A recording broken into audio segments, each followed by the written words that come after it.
Hey guys, welcome back to my channel. My name is Lexi and today we have another pick a card.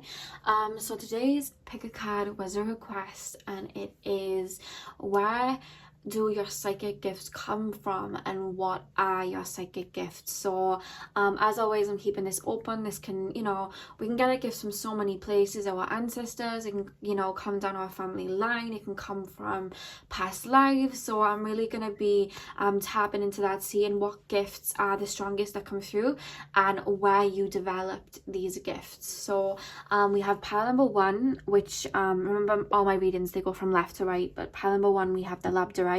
Pile number two, we have the amethyst cluster. Pile number three, we have the aquamarine. And pile number four, we have the citrine cluster. So do what you guys need to do to get into the zone. The timestamps, as usual, are going to be in the description box. And I will see you guys at your timestamp. Hey pile one, welcome to your reading. So we are currently taking a look at what your psychic gifts are and where they originate from. So I'm just going to get straight in. I'm going to start with tarot and then we'll move on to your oracle cards. So spirit guides, please can you tap me into the collective of pile number one and show me what their psychic gifts are and where they come from. Straight away, guys, they're showing me fairies. I don't know why. I don't know whether they're using that to kind of explain that that's your energy. Maybe you're very airy, or maybe you guys work with the fae, but they literally just show me a little fairy in the forest. I have no idea why. We'll probably see why in a minute, but they just show me that to start off. It could be that you guys just work with the fae, or like tree nymphs and things like that, and that they're coming through as like an aura of protection, but that is what I was just shown randomly. So pile number one, spirit guides, tap me into the collective of pile number one, please, and show me what their psychic gifts are and where they originate from. So we have the 10 of Wands. Pile number one, what are pile number one psychic gifts? Look at that, Wheel of Fortune. I'm going to lay them out before I get into it. Pile number one, psychic gifts and where do they come from? So we just had the 4 of Wands, the Chariot, and the Ace of Cups drop out all together. Pile number one, and their spiritual gifts, spirit. What are their psychic gifts and where do they originate from? Okay, we have the Devil. I just heard Master Manifester. That's the message that just came through. Master Manifester. Pile number one. What are their psychic gifts? Ace of Swords. Look at that. Pile number one. Oh, God.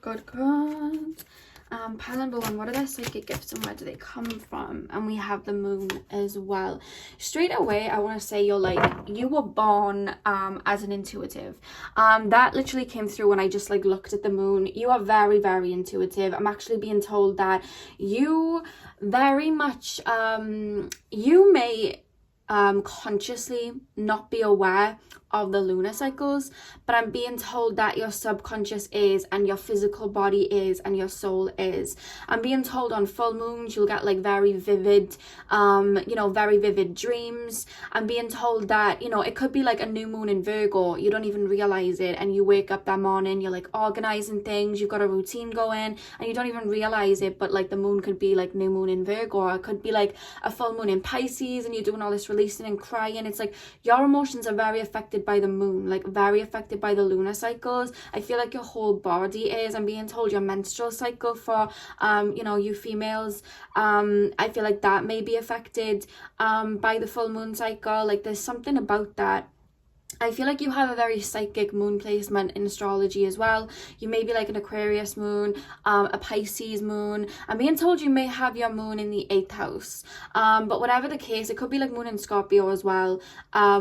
But whatever the case, I'm just being told that you're very connected to your emotions. You are a strong empath. I'm being told that's why you chose the labradorite, because what the labradorite does is it stops two auras from meshing with each other so that we don't pick up on the other person's vibe. So if you guys know you're empaths and you don't have labradorite, I would say I'm putting you on to something there. Go get yourself a labradorite. It works wonders. But yeah, that's what I'm being told about you. You're extremely intuitive, and I'm being told you work with energy very well. When I got told that you're a manifestor, the word that came up as well was alchemist. You work with energy very well. Now, this gift of working with energy, law of attraction, manifesting, spell work, I feel like more so energy like shaman work, because again, you strongly are empaths, but you're clairsentient. Okay. I'm also being told you may have psychic taste or psychic smell as well. It could be a gift that you don't even realize you have. It's a gift I didn't realize I had until recent. But that's what I'm being told about you guys. Like, you're very you see energy, you feel energy, you pick up on it all the time. Very, very strongly, and it's because you've had past lives. This is where your gifts are coming from. Your past lives, like, I'm being told you're a very old soul, but your past lives, you were shamans. You worked with energy. You worked with spirit. You worked with spells. You worked with healing. And being shown somebody as like, you know, the elder of the tribe, taking certain substances like ayahuasca and psilocybin to get the information from spirit to pass on to, you know, that tribe. That's what I'm being shown. Like, you work with spirit very, very well like that, and you have strong clairsentient abilities and shamanic abilities, because you have done that in past lives. You were a healer in your past life. You were I just got told you were a prophet in your past lives, because now they're taking me straight to the front of my face. They're showing me my third eye and they're making it vibrate, and they're saying I'm being told, like, you were a prophet in your past life, but it wasn't in the sense of, like, psychic ability, like you'd have visions of the future. It was like you would connect to your Akashic records in spirit in a past life, and spirit would tell you, you know, what's to come on kind of like Earth's timeline at that time, and you would say it to people. Like, they're mentioning Nostradamus to me for some reason, but they're telling me that you would have been a prophet in a past life. Like, a lot of your past lives were working with spirit, astrologers, psychics, again, shamans. You know, you just worked with energy anyway. It was like a normal thing for you. You know what I mean? It wasn't something that you had to get into. Like, you were just born into it. It was, you know, your higher self was very at the forefront. Now, I feel like coming into this particular life, either your gifts were very dormant as you were growing up, or there were blockages in regards to your gifts. And it wasn't that your gifts were blocked. It was that your power was cut off, in the sense that you didn't realize your power. You didn't realize your worth. I'm being told the start of your life, you guys, or earliest parts of your life, you were in this 10 of Wands energy, where there was a lot holding you back. Like, maybe family was holding you back. Maybe you dealt with a lot of criticism as a child. Maybe you had a lot of negative self-talk, a lot of negative beliefs. Maybe people put you down in the past, or maybe you were breaking very strong ancestral karma, because that's something that's coming up. And I feel like you had to work through that and release that, so that you could put these 10 of Wands down and make that wheel move in your favor. Because what I'm being told about you guys, like I said, you're master manifestors and you're great alchemists. But I feel like in the past you may have tried to manifest this and that, and it didn't come in. And the reason why is your hands were full with all of the past wounds. And it wasn't just the past wounds that you've been through, but it was like your family. You know what I mean? You were releasing a lot of baggage. But the thing is, like I said, your soul knows that no matter what any outcome looks like, you have the wand in your hand, and you have the steering wheel in your hand, and you can create, you know what I mean? You can move mountains with just your energy, because you decide where your future goes. You know that. And I feel like you took your future into your own hands, or you will, if you're not in that energy yet, take that future into your own hands and be like, you know what? Nothing determines where I go. My background doesn't determine where I go, and I'm gonna manifest what it is that I want. And you make that wheel turn in your favor, because your biggest and strongest gift, you guys, pal number one, is, yes, okay, you're clairsentient, you're an empath, you work with spirit. Yeah, okay, you have that because you did all that in the past life. But your biggest, strongest gift is that you are you're so connected to your soul like that. You can see energy, feel energy, and you command energy. Energy doesn't throw you here, there, and there like a jellyfish. You know what I mean? You're a shark. Like, you literally determine where you take yourself. And I feel like the reference in shark, so I don't know whether somebody asked for a shark to be like something that was mentioned as like, what's it called, confirmation that this reading is yours, but they just mentioned shark to me. It could be that your spirit animal is a shark, but they just mentioned shark, so take that as it resonates. That will only resonate for a few of you, but like I said, I feel like you took all of that wisdom from your past and you use it to move mountains. You manifest, you command energy to take you where you need to go. And what I'm being told about you guys as well, even though it's funny because you feel mutable in the sense that you pick up on energies, you can sit next to somebody and feel their sadness, or look at somebody and feel their pain. You can see their anger. It's like you see it because you feel the energy. I'm being shown auras. You guys can see auras very strongly. But what I'm being told is, I don't know whether you have a lot of fixed energy in your chart. So that's Leo, Taurus, Aquarius, or Scorpio. Or maybe you just have a lot of planets in like fixed houses. But either way, I just feel like your mentality, sometimes it can get stuck on something. And I just feel like you've had to, I feel like it works as a blessing and a curse, because I feel like you can get very stuck on something. You like go through something bad and then you'll rethink it and rethink it and rethink it.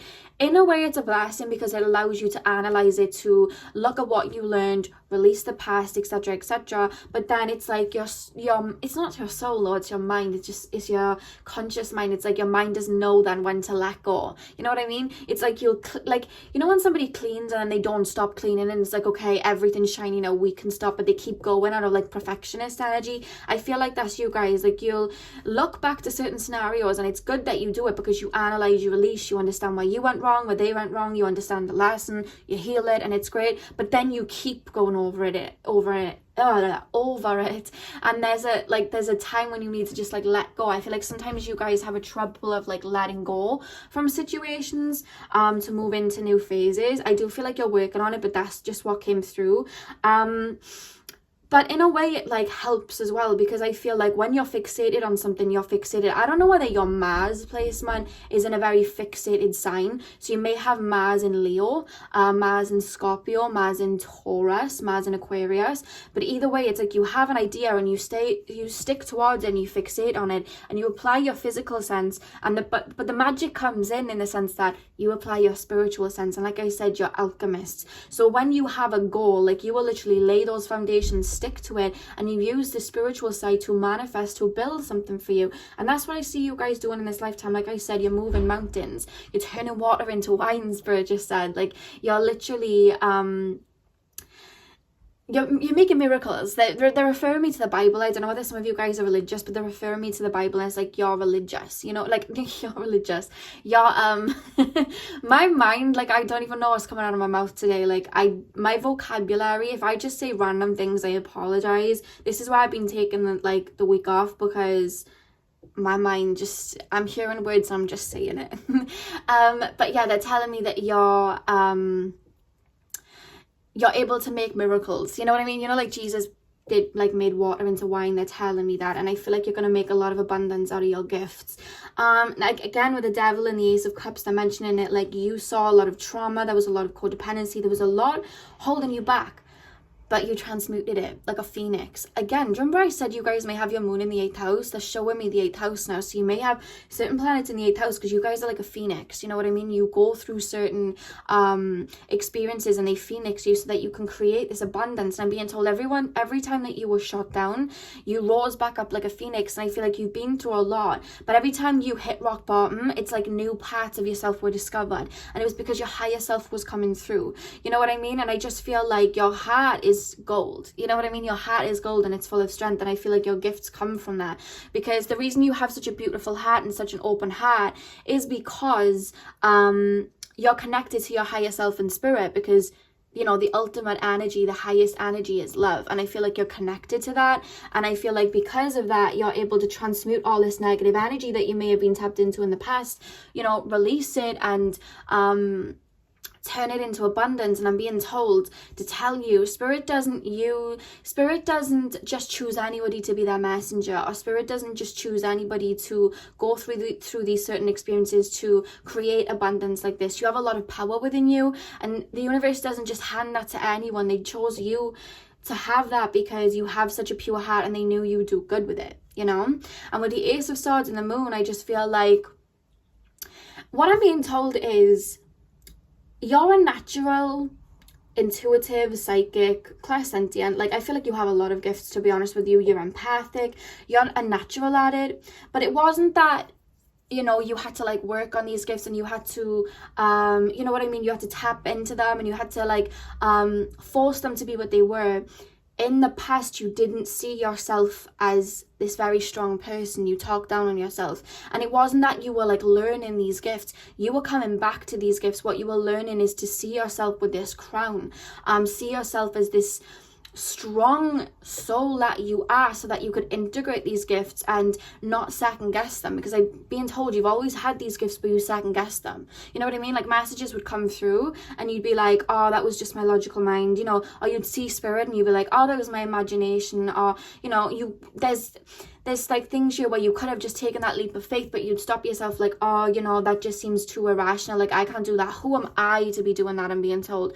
But I feel like in this lifetime, you chose to go through that journey back to self. Because when we lose ourselves and then find ourselves, we come back 10 times stronger. And that's what I see you guys doing, rising from the ashes to use these gifts. I'm also being told to say this 4 of Swords here. I'm being told that a lot of your messages come at night when everything's still, or a lot of your messages come when you're sleeping. Like, you may have prophetic dreams, or you may have like very strong like visions as you're going to sleep, or a lot of your messages come either early in the morning when you're just waking up in that REM state, or just before you go to sleep. You get a lot of psychic downloads and a lot of psychic messages. And Spirit telling me, if you don't, because I'm being told some of you might already, get a little notepad and write down little messages that you receive when you wake up and when you go to sleep. I'm being told you have very vivid dreams too. Like, you have dreams that have a lot of meaning in them. Now, these particular gifts, you guys, they're telling me more to channel this, because they'd rather like show me instead of reading the cards. They're telling me that a lot of your psychic gifts, a lot of your like, you know, working with energy, that comes, one, because you're a strong like, you're a very old soul, so you've had, you know, they're telling me your soul's been around the block, is what I'm being told. And I just feel like you've had a lot of lifetimes where you were working on these spiritual gifts. You were a shaman, you were a prophet, you were, you know, you were someone that people came to you know, get wisdom from, you know. And I just feel, I'm being told you were like tribe leaders and things like that. They're taking me to Buddhist monks as well. And now they just show me Hinduism, so take that as it resonates. It may be that you had a lot of past lives in that religion and now you're drawn to it in this lifetime, because they're showing me Goddess Kali. They're showing me Goddess Kali, and they're showing me Shiva. So let me know how that resonates. But what I'm being told is a lot of that shaman work, a lot of that energy work, a lot of even those psychic gifts, because I'm being shown somebody scrying. I'm actually being shown somebody in Egyptian times with a bowl, and then just putting their face in the bowl and then receiving visions in the water. I just got shown that really heavy, so you may be drawn to Egyptian times. And as well, when you look at the Egyptians, they wore a lot of headgear, and the reason that they did that, it was to protect their crown chakra.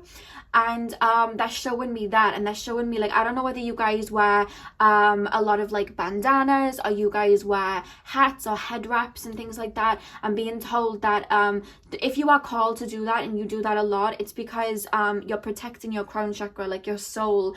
It's kind of, it's something you've always done in other lives, if that makes sense. You've always protected your crown chakra and put something on your head like it's your crown, just to protect it, because that's where you receive a lot of your messages, because they're showing me this white light coming from your crown chakra into your body. That's where all your wisdom comes from. I'm actually being told, I don't know whether you guys are open to your starseed origins. I feel like a lot of you guys might be, or are opening up to it, but I'm being told in your past life you were very aware of what starseeds were as well, and you used to connect with spirit like that too. You used to be open to it as well. Again, they're taking me to Egyptian times with that as well. I'm also being shown somebody looking up at the stars in their past life, and like they're taking me Maya, they're telling me Mayan. Just take that as it resonates. They just literally show me the word Mayan, so you may have incarnated around that time. But I'm also being told somebody looking up at the stars, and again, it's basically what they're showing me is somebody doing astrology, you know, like old age astrology. They're showing me somebody doing that. So I feel like, oh my god, somebody just said, you know, like, I guess everything starts with someone. So there would have been like founders of who started astrology on earth. I feel like you may have been around when people started consulting to the stars at the first time. Some of you guys, if that resonates, it's fine. If it doesn't, but I feel like you have a real knack for astrology, and that's because of your past life. Anything because they're telling me numerology now, anything to do with spirituality. Now they're showing me singing bowls, like they're just flooding me with information. Again, palmistry, tea leaves, they're showing me so many things. But I feel like you've had a lot of lives where you've been around the block in regards to spirituality on earth. Like you did a lot of lives like that, and I feel like a lot of your gifts come from that because you're an old soul, and that's what you're bringing in. Yeah, they're telling me telepathic now. So I don't know whether maybe in the past you were able to read. It literally feels like I'm reading. Okay. You're coming from a starseed system where they spoke telepathically to each other, like they very openly did that, like from the beginning. So maybe you guys are Arcturian starseeds or Andromedan starseeds, but that's what they're showing me, like speaking telepathically. And I feel like you do that in this lifetime. I don't know why. They're making me feel like you look at someone and you can just pick up on what they're thinking, or even if you try to, you know what I mean? It's like, that's what I'm being told. But that's where your gifts are coming from, your past lives and your ability to be open to the wisdom of your starseed origins and spirit anyway. I'm being told you walk with a particular spirit guide. She has a white kind of like aura, but she also has like white clothing on. I see somebody there with like a female. She looks very divine feminine. She looks like a female, and she's walking with you, and I feel like she's walked with you in other lives as well. So the card that just came out as well, guys, we have Mother Earth, feel loved and comforted. It's funny because the way I'm being made to feel is I feel like it's hard for you to live on Earth, but I'm being told no, it's not hard for them to live on Earth. It's just hard for them to live on Earth right now because of all the chaos. So back in some of your other past lives, you didn't live in you know, a kind of like small conditioned society. Back in your other past lives, you were, I'm being told, you were kings and queens, you were chiefs, you were, you know, one of the elders, you were in tribes, you worked with Mother Nature, you worked with Gaia, you worked with animals, you worked very much in alignment with your soul. And back then, you loved coming to Earth. It was bliss. But I feel like this is one of your first incarnations where you were in, let's just call it the Matrix for this reading. You were in the Matrix, and you had to kind of bring the spirituality into the physical, or deal with the chaos that is what I feel some of you guys may have been born into or had to release ancestral wise, or you know, certain jobs that were just a bit too much. You know what I mean? Like that's the first time I'm being told that was the first time they ever had to work a 9 to 5. You know what I mean? So in Spirit Guide just said that, like, that was the first time they had to do that. Anything like that, I feel like you hate big crowds because you're picking up on all the energy so much. And the thing is in your past lives, yeah, okay, you protected your energy, but you were around people in your past lives where you were all in alignment anyway, and you didn't have to worry about too much, you know, egos being conflicted here and there or whatever, because it was like you worked with spirit, you were around people that work with spirit, and people came to you because they wanted your wisdom from spirit. So there was no egos being thrown around or anything like that. It was quite peaceful. Your past lives seem very peaceful, and I'm being told you were very respected in your past lives, very respected, because again, I'm being told like kings and queens, especially Egyptian times, and then prophets again, like you were so respected. But as we know, in like this particular era of the world that we're all in right now, people sometimes don't respect people that do spiritual work, you know what I mean? Or people are very in for their egos, you know what I mean? You could tell somebody a personal reading and it's like, oh, I don't feel like this person, you know, you're gonna end up with, and they can get angry and get wound up about it, or you know, like little things like that. Or you could just say something that could trigger somebody. Like there's a lot of chaos right now, and I feel like you haven't had to deal with that so much in past lives. Like you were more respected, you were more around people that understood it.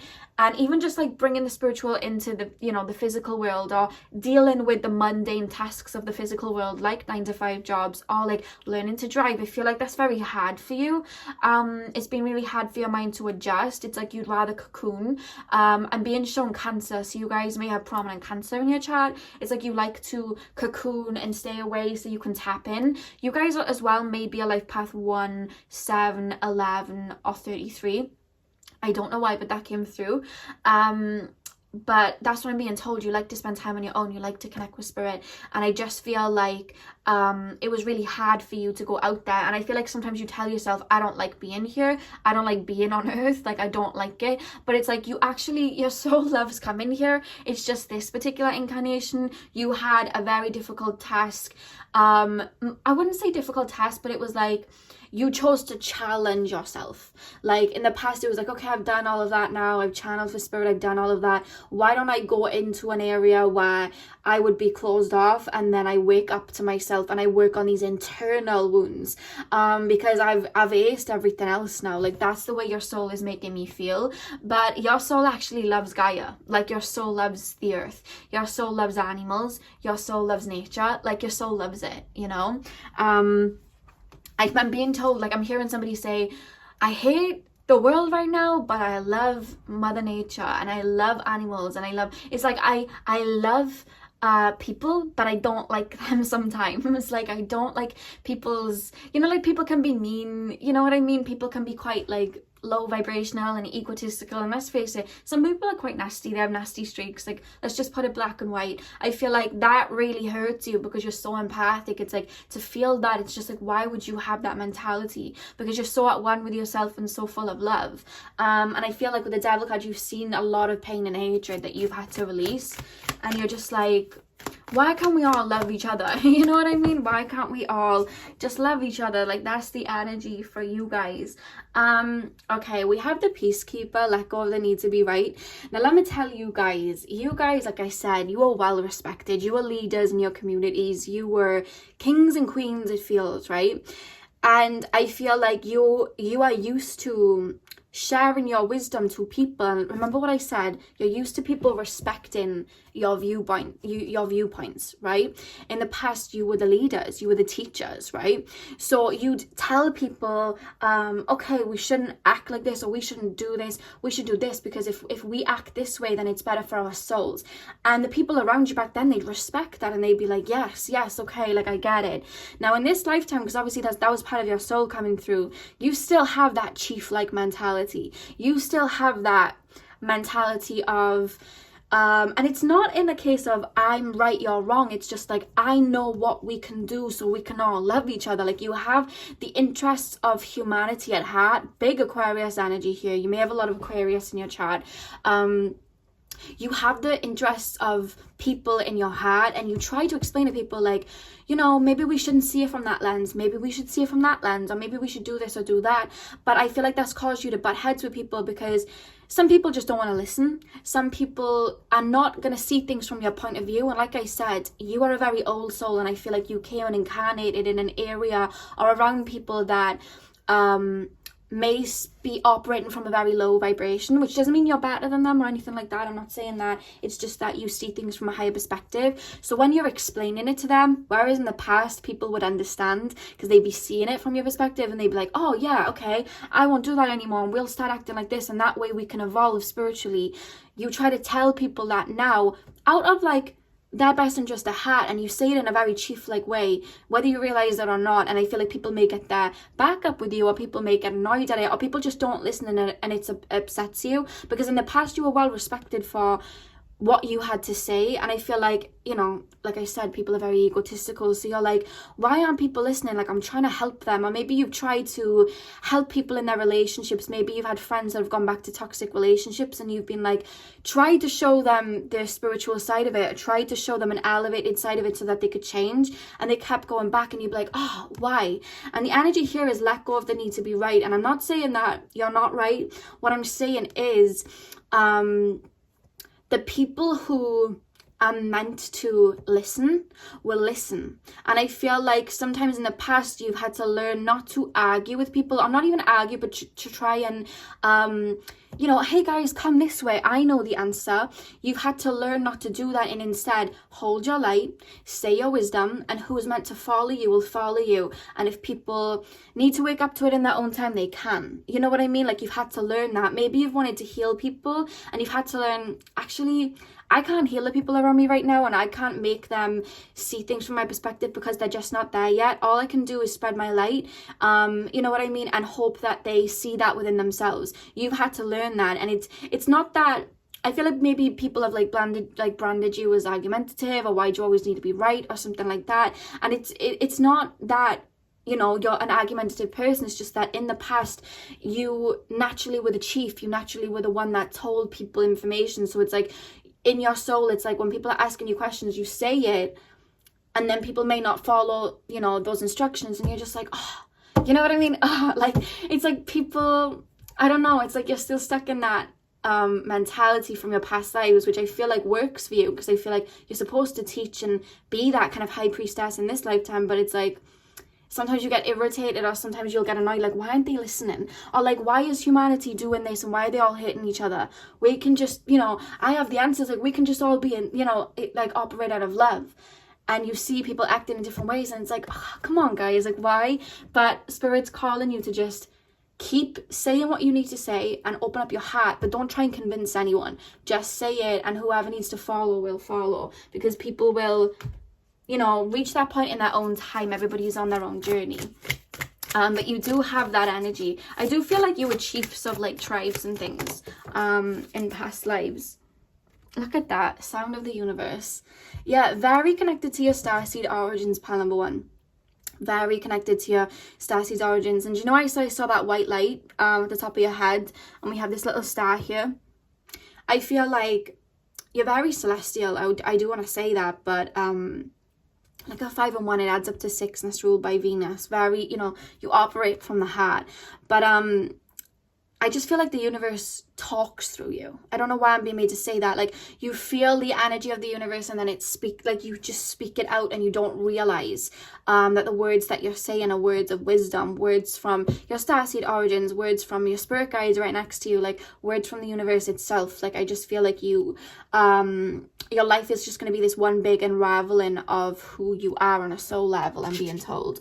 In the back of that deck we had Realm Bridger. Yes, you guys, like I said, you guys channeled from spirit before. You are a Realm Bridger. Like, you used to connect with spirit and pass on that information to others. The people that wouldn't have been able to connect with spirit as easy, you would like take those channel messages from spirit and bring it into the physical. You're here to mend that bridge between the physical and the spiritual. That's what I'm being told here. Look at that. Realm Bridger. I said that. I could feel that. You were a prophet in a past life. You know, you spoke the words of spirit. Like I said, you would take psilocybin or ayahuasca, some of you guys, and then get that wisdom from that plant and say it to your tribe, or consult with spirit and then speak it to your tribe. You've always been that. Like, always been that in your past lives. Pile number one. One final card, Spirit. What are their psychic gifts, and where do they come from? One card, Spirit. What? Ooh, oh my god, they're giving me like 5, and I'm like, one card, Spirit, and they just dropped like 10. One card, Spirit guides. Pile number 1. Ooh. Okay, that's 10 again. Pile number 1. One card, please, Spirit guides. What are their psychic gifts? Okay, there we go. wisdom of the divine feminine. Yeah. I just feel like, you know, when we think of the divine feminine, you know, ruled by the moon, the high priestess, connecting with spirit, you are a high priestess. You are this, you're very connected to your divine feminine. You always have been. And that was the challenge in this lifetime.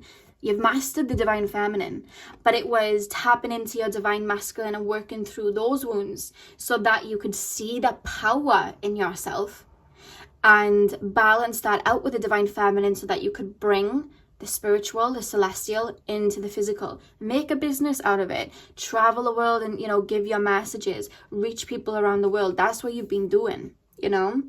That's what you've been doing, because you already mastered the divine feminine in that sense, but it was like, okay, now we need to go inwards and look at the ego and work internally to be able to come back to ourselves so we can teach other people to do the same. Because, and the reason you chose to do this is because the collective right now very much operate on divine masculine, very much operate on ego, very much, you know, operate on you know, power and what I have, you know what I mean, what I can attain. And it's great, but it's almost in a toxic sense because the divine feminine is very underpowered by it right now, and you chose to work on those wounds of working through those divine masculine energies in your earlier life so you could balance them, so you could teach the world how to do the same. Like, you are this teacher, you are this, you know, this chief is what I'm being told. And the heart transmission at the back of the deck, yeah, like I said, your gifts come from the heart. You have a very strong heart and you work with spirit through your heart. I feel like your strongest chakras are your heart chakra and your crown chakra, and I'm being told you've had to work through a lot of pain in your heart chakra, but I feel like the wisdom that helped you heal it was from your crown, if that makes sense. Like, you were always connecting with spirit to help you heal that. And I'm being told to say you're very protected. Like, you're very protected. You have a strong spiritual team in this lifetime protecting you. And I'm being told there's a grandmother that you either would have known in this particular lifetime or in a past life, not a past life, before you were born. That's what I was trying to say. So now that I've said past life, it could have been like a grandma that you had in a past life, now that they're coming through and having that come out my mouth. But there's a grandmother here coming through as a grandmother figure, and she's saying she is extremely proud of you and she's backing you all the way, and she's kind of giving a hug, and she's protecting you. That's a message that just came through. So that is what I have for you guys. Very quickly, labradorite. Whoever does not have labradorite and is very drawn to it, I'm being called for some of you guys to get labradorite. They just told me to pick it up and remind. So there's a little reminder for whoever needed it. Labradorite. Remember, this helps, you know, like when we have our aura and somebody else's aura, it, you know, sometimes they can intertwine like that, and what the labradorite does is it has them stop there so that our auras don't mesh and we're not picking up on their emotions throughout the day, so it doesn't affect us too much.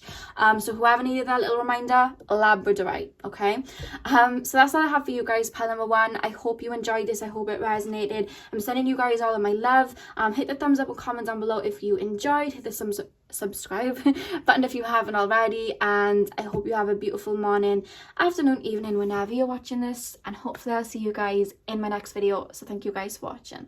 Hey pal number two, welcome to your reading. So we are currently taking a look at what your psychic and spiritual gifts are and where they come from. So it's maybe a bit of a long reading, it depends, you know me, like I like to talk, spirit like to talk, so you know how my readings go, but we will see. So pile number two, spirit guides, can you tap me into the collective of pile number two? What are their psychic gifts and where do they come from?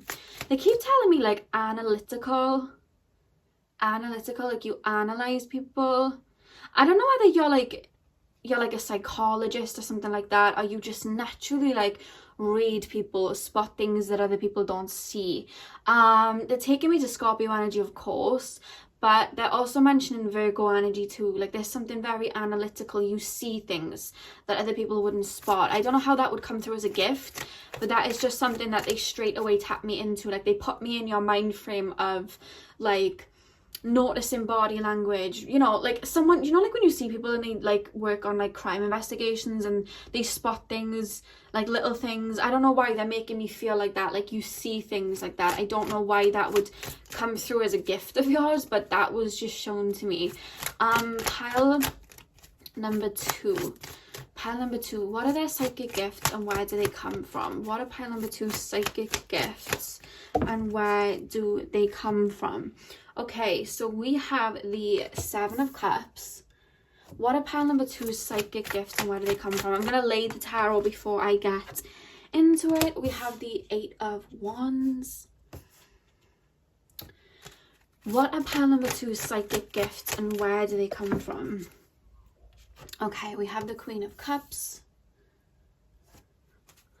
What's pile number 2's psychic gifts and where do they come from? King of Cups. Oh, okay. We have the 2 of Cups. Yeah, you know, like I was saying, you're very analytical. You see things that people may not see. I'm being told you're extremely intelligent, but it's like, I'm not saying you're sly or anything like that, but there's this energy like it's masked. Like, people underestimate you. With the King of Cups here and the Queen of Cups, I feel like you very strongly balance discernment and your emotions and your empathy. You balance your divine masculine and your divine feminine very well, or at least that's what you're working up to in this lifetime. I'm being told your soul naturally does that anyway. But they're telling me that people underestimate like you may have something, maybe you guys have like you know, like a rising that makes you very presentable and people really love you, like maybe like a Libra rising or a Cancer rising or maybe a Pisces rising, something like that. But then I feel like your internal world, or you know, I just feel like your moon sign especially, it could be in something like Scorpio, Aquarius. It's like people underestimate you. You may come across as very sweet, very charming, very, you know, and I'm not saying that you're not, but it's like people see that and that's it. You may be someone who's extremely attractive and people maybe just like look at your looks and define you in that way, but really inwardly you're very intelligent and you notice things, but it's like you don't act on them. You know, like somebody with a lot of Aries placements, like my mother, she has like a lot of Aries placements, and if she sees something she just says it straight away. It's like she has word vomit. You're not like that. Like you keep your cards close to your chest and you like play the game. And I don't mean it in a negative way. I just mean like you could be like, have a friend around you that's making shots. It's like you won't exactly do anything in that moment, but it's like you're aware, you know what I mean? Or you're aware if somebody is moving shady around you, and it's a mixture of your intuition and your analytical mind. It's like you're very intelligent, but people underestimate that. I'm actually being told you guys may have Neptune in the 1st house. The reason I'm saying that is Marilyn Monroe had Neptune in the 1st house. And when you look at like Marilyn Monroe's natal chart, like she had an Aquarius moon, this woman was actually very intelligent. She was into a lot of things that people wouldn't think that she was. But all that people really remember of Marilyn Monroe, like that was that she was this, you know, sex icon. She was beautiful. And it's because when you have Neptune in the 1st house, sometimes people can project what they want to see on you. And I feel like you guys may be a victim of that. Like people may, you know, maybe you're like the youngest sibling, and people may see you as like, you know, the child of the family, or you know, you may be somebody that's very funny, but then people can't see past the funny, because some people don't realize that people are multidimensional. And I'm being told, yes, you're sweet, yes, you're loving, yes, you're attractive, yes, you're funny, but you're damn intelligent. Like you just see things, and I do see that you channel spirit that way. But I'm being told your gifts are very much coming. They're taking me to the 3rd eye. You're extremely intuitive and you follow that, and it leads you to like answers. I feel like you guys will be good like private investigators, but I'm also being told, like, you know your friends finding out that their boyfriend is cheating on them, like I feel like they'd come to you to find that out. Like I feel like you're that type of person, you'd be able to find that out. I feel like you're really good like that. You see things, or you notice a change in expression. It's like you may not have even researched this, or like what expressions mean, or what body languages mean, or you may not even have you know, you may not even be into psychology or something like that, but because of like past lives and that energy that you've learned, it's just like you read the body language, you understand it. And I just see psychically like you read people, like it's coming psychically. Like I feel like you have the gift of foresight, but you intuitively like tap into their emotions and you like analyze it. That's a gift that you have. It's funny you pick the amethyst, you know, that helps us connect to our 3rd eye, and I feel like you have that gift. You're balanced in the masculine energy, where you discern, where you look at the practical, you look at the body language, you look at what the eyes can see. Is that a plane? Yeah, it's a very loud plane. You look at what the eyes can see, but then you balance the feminine side of it, the divine feminine, where you're like, I can intuitively see through you. I can pick up on these emotions. And I'm not saying you use it to your advantage in the sense of like you manipulate people. I'm just saying that you that can kind of help you or shield you in a way, you know. But I feel like a lot of people may have got you wrong or underestimated you in the past because you're multi-dimensional, but people only saw one side, you know. Pile number 2, what are their psychic gifts and where do they come from? What are pile number 2's psychic gifts and where do they come from? We have the Chariot reversed. What are pile number 2's psychic gifts and where do they come from? We have the Ace of Cups.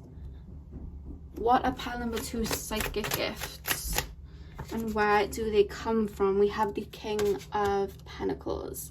And then the back of the deck, we have the 10 of Swords. Straight away when I looked at the 10 of Swords, I thought like the Phoenix rising, like deaths and rebirths, and it straight away took me to the 8th house. So again, like I was saying, I was picking up Scorpio energy. You may have strong like 8th house placements. You may have a lot of planets in the 8th house, or again, you just may have like a lot of Plutonian influence in your chart, you know what I mean, Scorpio energy in your chart. That's really what I'm picking up, you guys. Like, you're so analytical like that, but you're psychic too. It's like, you know what I mean, you mix those. Now I'm being told that when I'm tapping in, I'm being told that this is coming from your past life, right?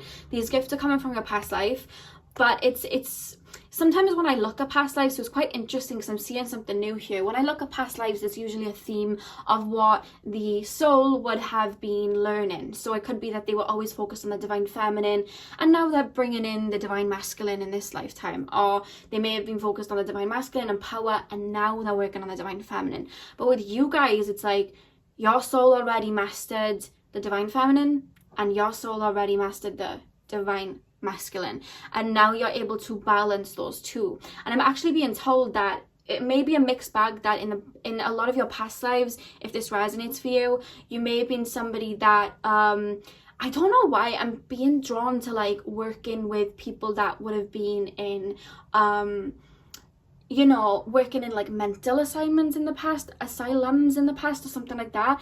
Very different than what I've ever channeled before, but that's what I'm being shown. Or something about like looking into why people do the things the way that they do, or like doing psychology in past lives, or you know, really understanding the brain and why people act the way that they do. I feel like you've done that in a past life, and it's funny the way they're explaining it. It could be that you did that in a past life, and then in this lifetime you have spiritual gifts that have come through your ancestral line that you're embodying and taking on, which is why it's so balanced. Or you could have been somebody in your past lives that was a Reiki healer, because I'm being shown Pleiades, Starseed, like very open in the heart chakra, Andromedan, Starseed too. You know, you could have been like a Reiki healer in the past, somebody that was very empathetic, somebody that spoke with spirit and worked through spirit. And then in this lifetime, maybe you've been around people that were very logical, you know what I mean, people that were very in the divine masculine, and that's how you learned those traits, and now they're balanced out. Because what I'm being told is you adapt to an environment around you and you pick up things very quickly. Like, they're telling me you're the type of person where I could throw you into a job and you never have any experience in it, and then you just naturally take it on because you just learn the environment. That it's kind of like clairsentiently. You may be clairsentient, you guys. I do feel that like you'll learn the environment analytically and clairsentiently and empathically, and you'll just start, you know, you'll be like a natural at it by the end of the day. Like, you're that type of person. But it could also be that you've had a mixed bag, like in certain past lives you worked in the psychology side, and then certain times you worked in the more psychic fields. But what I'm being told is you're blending it in this lifetime, and you're a very complex individual. I'm being told there's so many layers to you. I'm being told that you are a healer.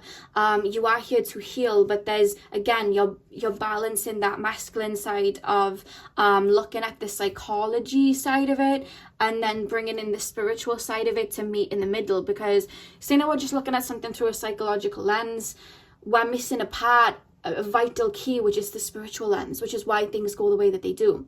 But then if we're just looking at it through a spiritual lens, we're taking it sometimes to love and light, and we're not able to discern and kind of, you know, call, you know, a crystal and a card, you know what I mean? Like, we're making it to love and light, if that makes sense, to mystical. Let's just put it that way. So what you're doing in this lifetime is you're balancing them both out to really I feel like you're using it. They're telling me like you're going into a particular job, or you'll go into a particular job where you're able to mesh the two. I don't know why. It's like you're taking two worlds and you're bringing them together. The physical world, the divine masculine, the divine feminine, and bringing it to make abundance, because we have the Ace of Cups and the King of Pentacles here. I feel like that's going to take you very far. But the thing is that, you know, like we have people and they can become jealous of us, or they can try and give us the evil eye. Because of the way that you put, you know, people try to project their idea of what you are on them. It's like you throw them off scent. Like you're the type to work on goals and not tell anybody until they come to fruition. And I feel like that's what helps your success. You're extremely intelligent, like extremely intelligent. But in regards to psychic gifts, guys, like spiritual gifts, I feel like you have got the gift of prophecy. That's what Spirit are telling me heavy. You have the gift of prophecy. Like you can see how people would act something out. Like say now you want to tell somebody some bad news. It's like you already know how they're going to act to it. And again, you're predicting it from a spiritual lens and a psychological lens. You know what I mean? Like you understand how they're gonna react. Or if somebody does you dirty, it's like, okay, you did that because you're looking at it from the spiritual lens. Like, okay, so you're not connected to your heart chakra right now, and you're not operating out the energy of love. I get it. But then you're looking at it from the psychological lens of you are extremely let's say you're insecure right now, and you're trying to fill that void. Like you can see it from two different lenses, and I feel like that's going to help you a lot in life. And again, guys, it's coming from past lives. This is really interesting because a lot of past lives that I tap into, and I'm going to do a past life reading soon. I have that on my list to do. I've just been like mad tired, so I've been just taking it a little bit slower. But I'm being told that like I'm being shown images that I haven't seen before, because when I tap into past lives, it's more spiritual, it's more like shaman work and this and that. But with you guys, I'm being shown like literal like mental assignments or asylums, or working with people that, you know, they said in the past went quote unquote crazy or whatever, and it's like you're able to dissect that but also see the spiritual lens of it. Really cool, like really interesting. And I feel like this will resonate for who it needs to resonate with, because I'm kind of like, is this making sense to them? Spirit's like, it'll resonate with who it needs to. But that's a gift that you have, but you have that psychic, like you can read into their soul. Very intelligent, but it's masked. They're telling me it's masked by other people's ignorance to the depth of who you are. That's what they're telling me. And that's like a gift, because it's like you're able to, it's like people tell on themselves around you. You know, you can have a jealous friend and you can just see that they're jealous, whereas they are taking shots at you, and you know, they think that you're not detecting it because maybe you're, you know, really sweet and bubbly, and then they're like, oh, they're not detecting that, I can say what I want. But you're seeing it, you know, you're seeing it. Very interesting. This is really interesting me. Like I want to get further in, because I like, this is just really interesting me. But yeah, strong psychic gifts, intuition, they keep taking me to the third eye. Some of you guys as well may have, they're taking me to the nose, so you guys may have psychic smell, but they're also showing me the years, like you may be clairaudient as well. I feel like you get messages. The thing is, when I do reading, sometimes I'll receive messages in the way that the person that I'm tapping into receives them, and the way that they're actually giving messages with this particular reading, instead of like speaking through me like they sometimes, my spirit guides sometimes do, they're showing me it in the way that you may get messages from spirit. So it's like they are straight up showing me visions in my mind, like they're showing me a year for clairaudience, whereas sometimes they'd make me hear the buzzing sound, or just make me say it without even me realize I'm saying the word clairaudience. But they're showing me like visions, and it's, again, it's analytical, and it's coming in like boom, boom, boom, boom, boom, which is not how I normally get readings. and normally speaks through me like a wave. But this is like clairvoyance, and they're showing me images like a ear, a nose, you know what I mean, like psychic smell, psychic hearing, and it's like boom, boom, boom, boom, boom, and they're showing it to me like that. That's how that it's coming through. So I feel like your gift a very strong clairvoyancy, and it's, again, it's like your mind analyzes it as it comes through. Like you'll get a piece of information kind of like downloaded into your brain, and then you're analyzing it to do with it what you need to do. You know what I mean? So definitely you may be claircognizent, like messages get downloaded into you, and then you're like, okay, like you know, the person's name could come up and a feeling, and you're like, okay, what can I do with this information? It's like your mind strategizes it. Really cool and really intelligent. Like, I want to meet you guys because it just feels really cool. Like, even just the way that spirit are giving me the information, like they're just focusing on the clairvoyance, the clair energy, you know what I mean, clairaudient and all of that. And it's like your empathy doesn't run away with you to the point that you're a pushover. You know what I mean? Because that's happened with me. I'm so empathic sometimes, guys. The energy that you're very much embodying, that analytical side, I have had to work on that. But I feel like it comes to you naturally. Like, I would be such a pushover because I'd see the light in people. But I feel like you very much have that balanced out. Like, you're like, I see the empathy and I understand and I feel, but at the same time, you know, you've got to learn this, or you know what I mean, this tough love needs to be applied. It's like you, very intelligent. Like, I don't know, I just very interesting. Pile 2, very interesting. Pile number 2. Okay, so this card just jumped out. You are not alone. So I do feel as well, you guys, like I said, people kind of can project who you are onto you. I feel like you could ask your siblings or your parents or your friends or your teachers or your, you know, work colleagues. That word just slipped my mind. You could ask them who you were and they'd all give a different explanation of who you are. It's almost like, again, that they're putting a facade of who you are onto you. And it's nothing, you know, it's not that they're bad people or anything like that. It's not that they're doing anything wrong. It's just that's an energy that I'm picking up, like Neptune in the first house, Pisces in the first house is that type of energy. It's like they'll create what they want to see you as, and that's how they view you in their mind. And I feel like because of that, you guys feel very misunderstood, because if I'm picking up correctly, there is some strong Scorpio, this is definitely some strong Scorpio 8th house placements here, but also strong, again, Virgo. They are showing me Virgo. I am being shown Gemini too, but strong Aquarius. Strong Aquarius here as well. And I feel like you always feel like people underestimate me, or people don't get me, or you feel kind of alone, because it's just like people aren't seeing the real me, it feels. And spirit are coming through to tell you, like, you're not alone. You're very backed, you know what I mean? You have a strong spiritual team around you. I almost got choked up then. I don't know whether some of you guys, like, that kind of irritates you a bit, that people don't, you know, you kind of, there's a loneliness feeling here. It's like you read so much into things, it's like your mind can sometimes take over and you feel very lonely, or you just feel like, why can't anyone see me clearly?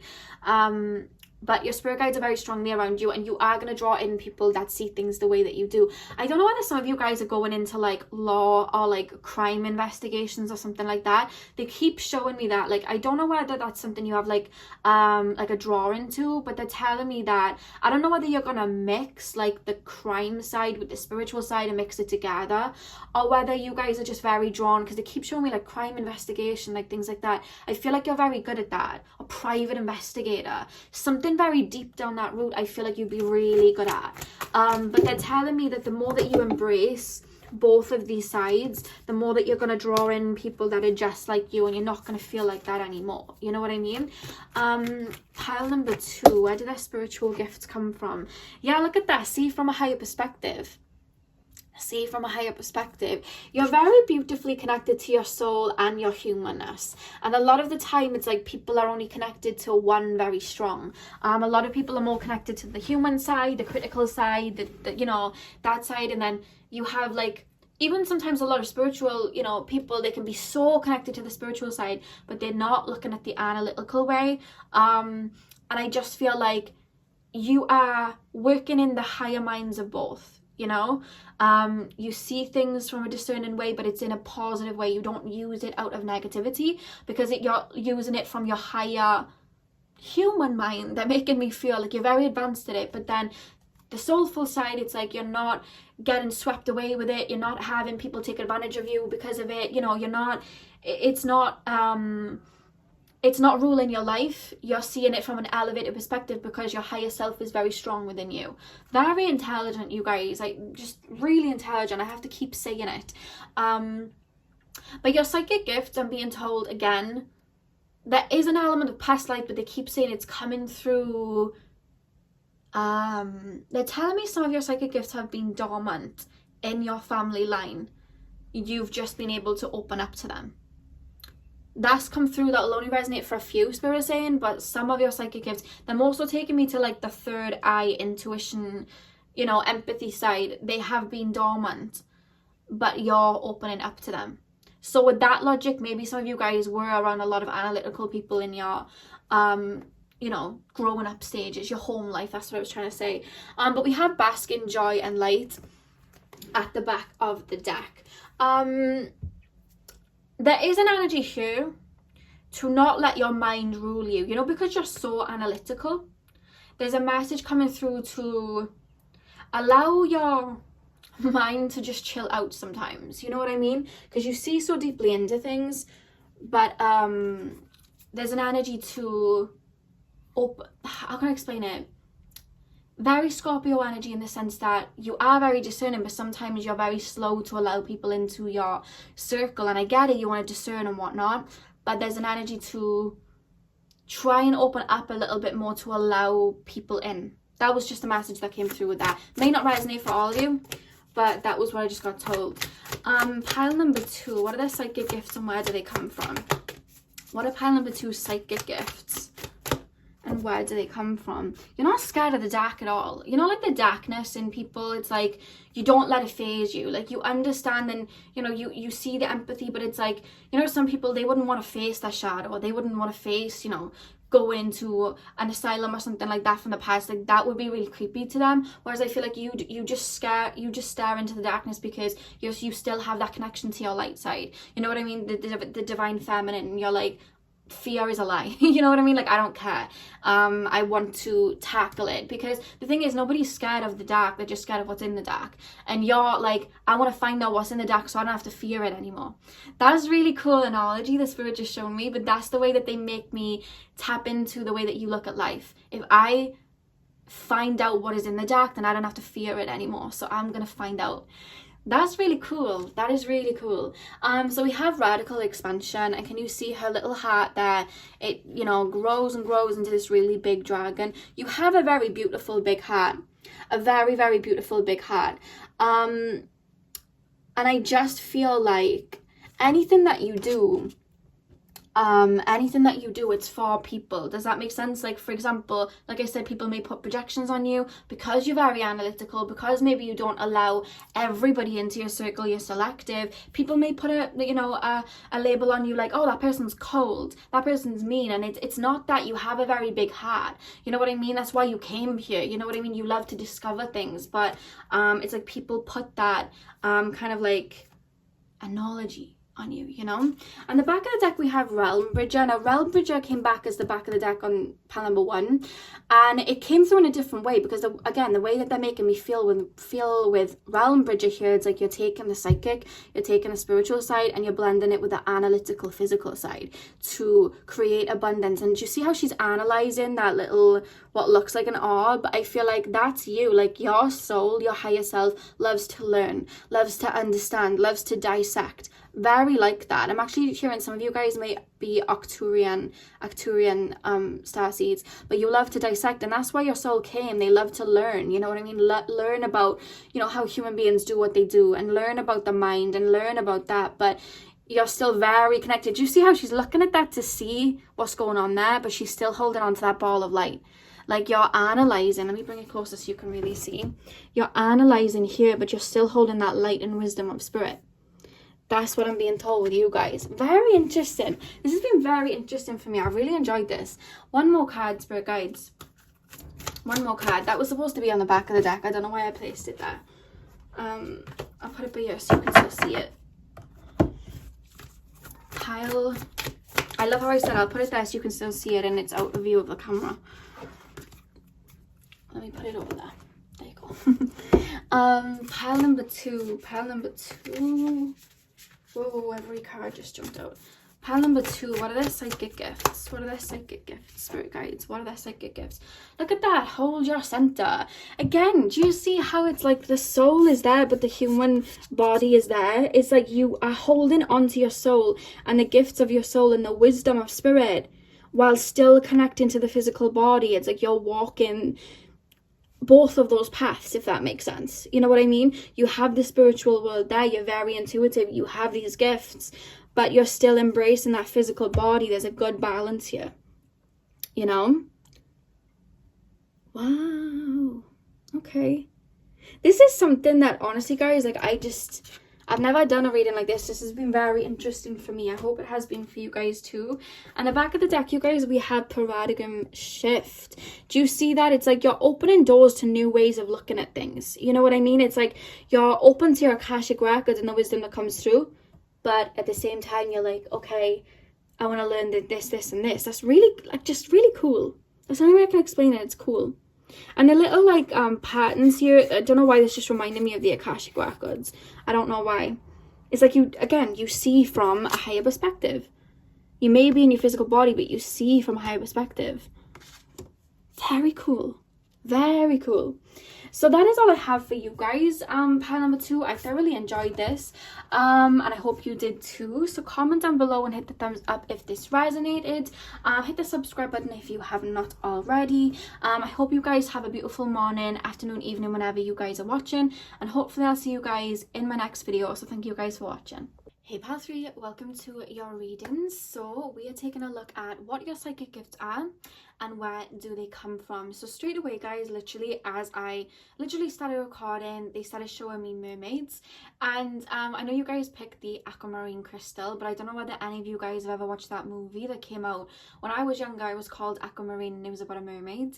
But they showed me that very quickly and then they just started showing me mermaids. So you guys may be like Mintak and Starseeds, or you just have a strong connection to the water and just healing water and just love water. Maybe you do like water manifestations or something like that, but there's an energy of feeling at home in water that just came through very strongly. And again, they're taking me to that turquoise energy that I usually think of when it comes to the ocean, and they're taking me to the throat chakra, which, you know, the aquamarine crystal kind of represents.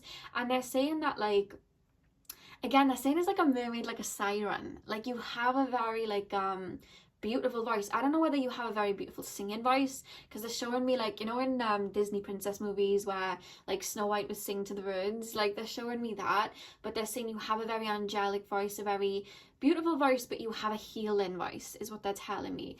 So let's get in and see where all that's coming from. But that just heavily came through as I, you know, began. So pile number 3, spirit guides. What are pile number 3 psychic gifts and where do they come from? Can you please tap me into the collective of pile number 3?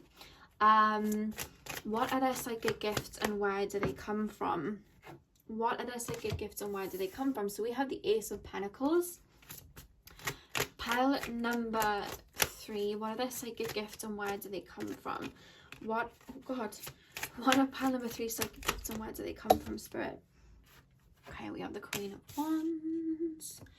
I'm going to lay them out before I start talking fully. We have the Star. What are pile number 3 psychic gifts and where do they come from, spirit guides? The Lovers, okay.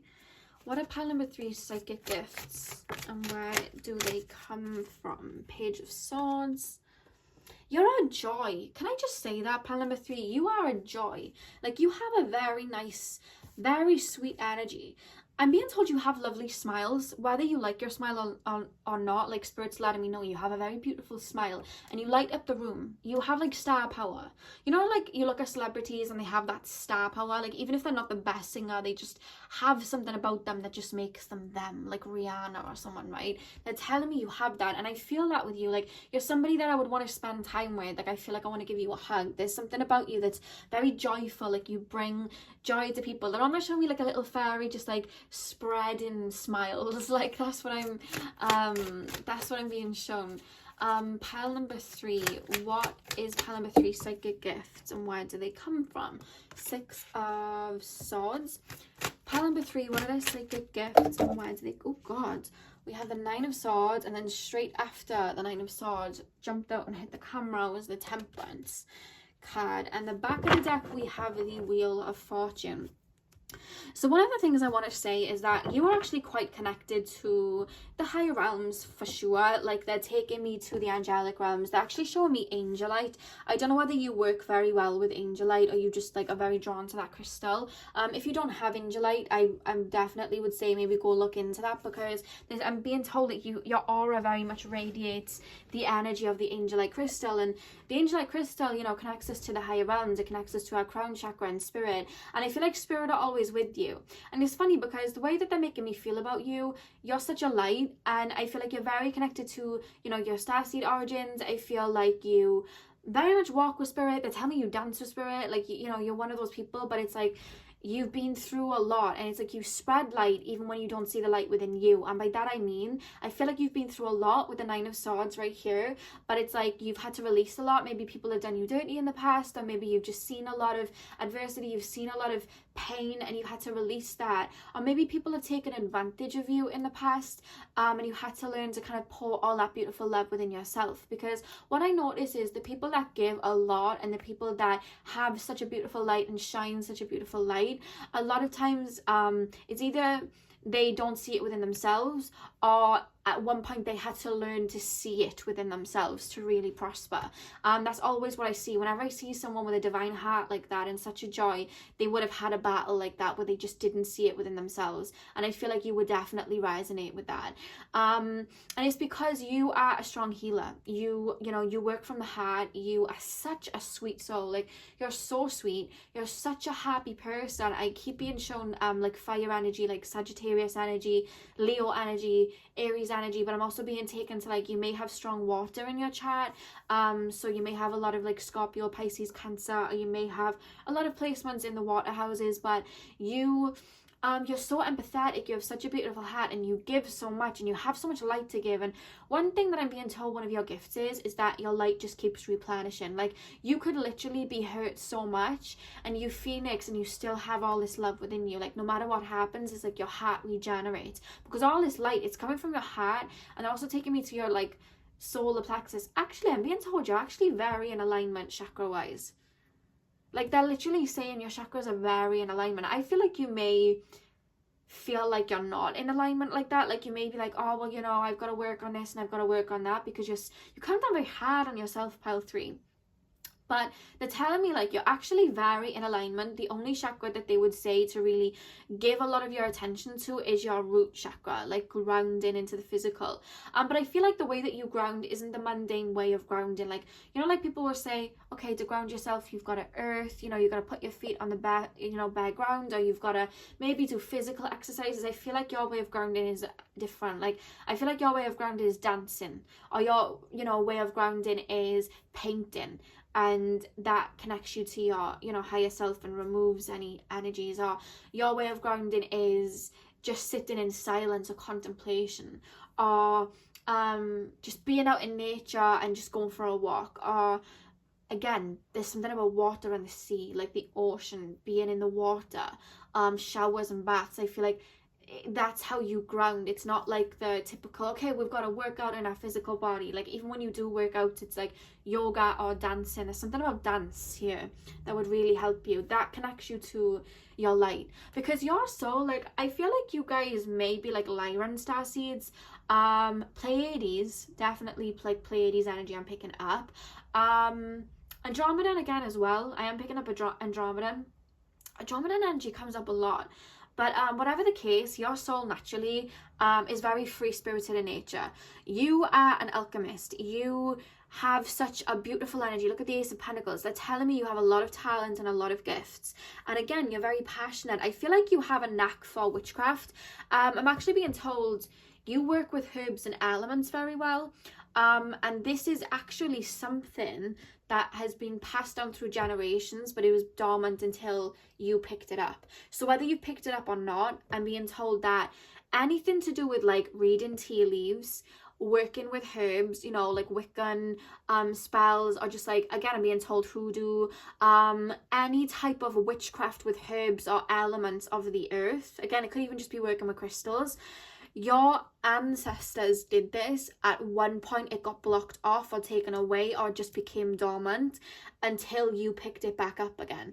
You have a knack for that because of your ancestors, I'm being told, but your psychic gifts, your celestial gifts, they come from past lives, because I'm being told straight up, you were a shaman in your past lives.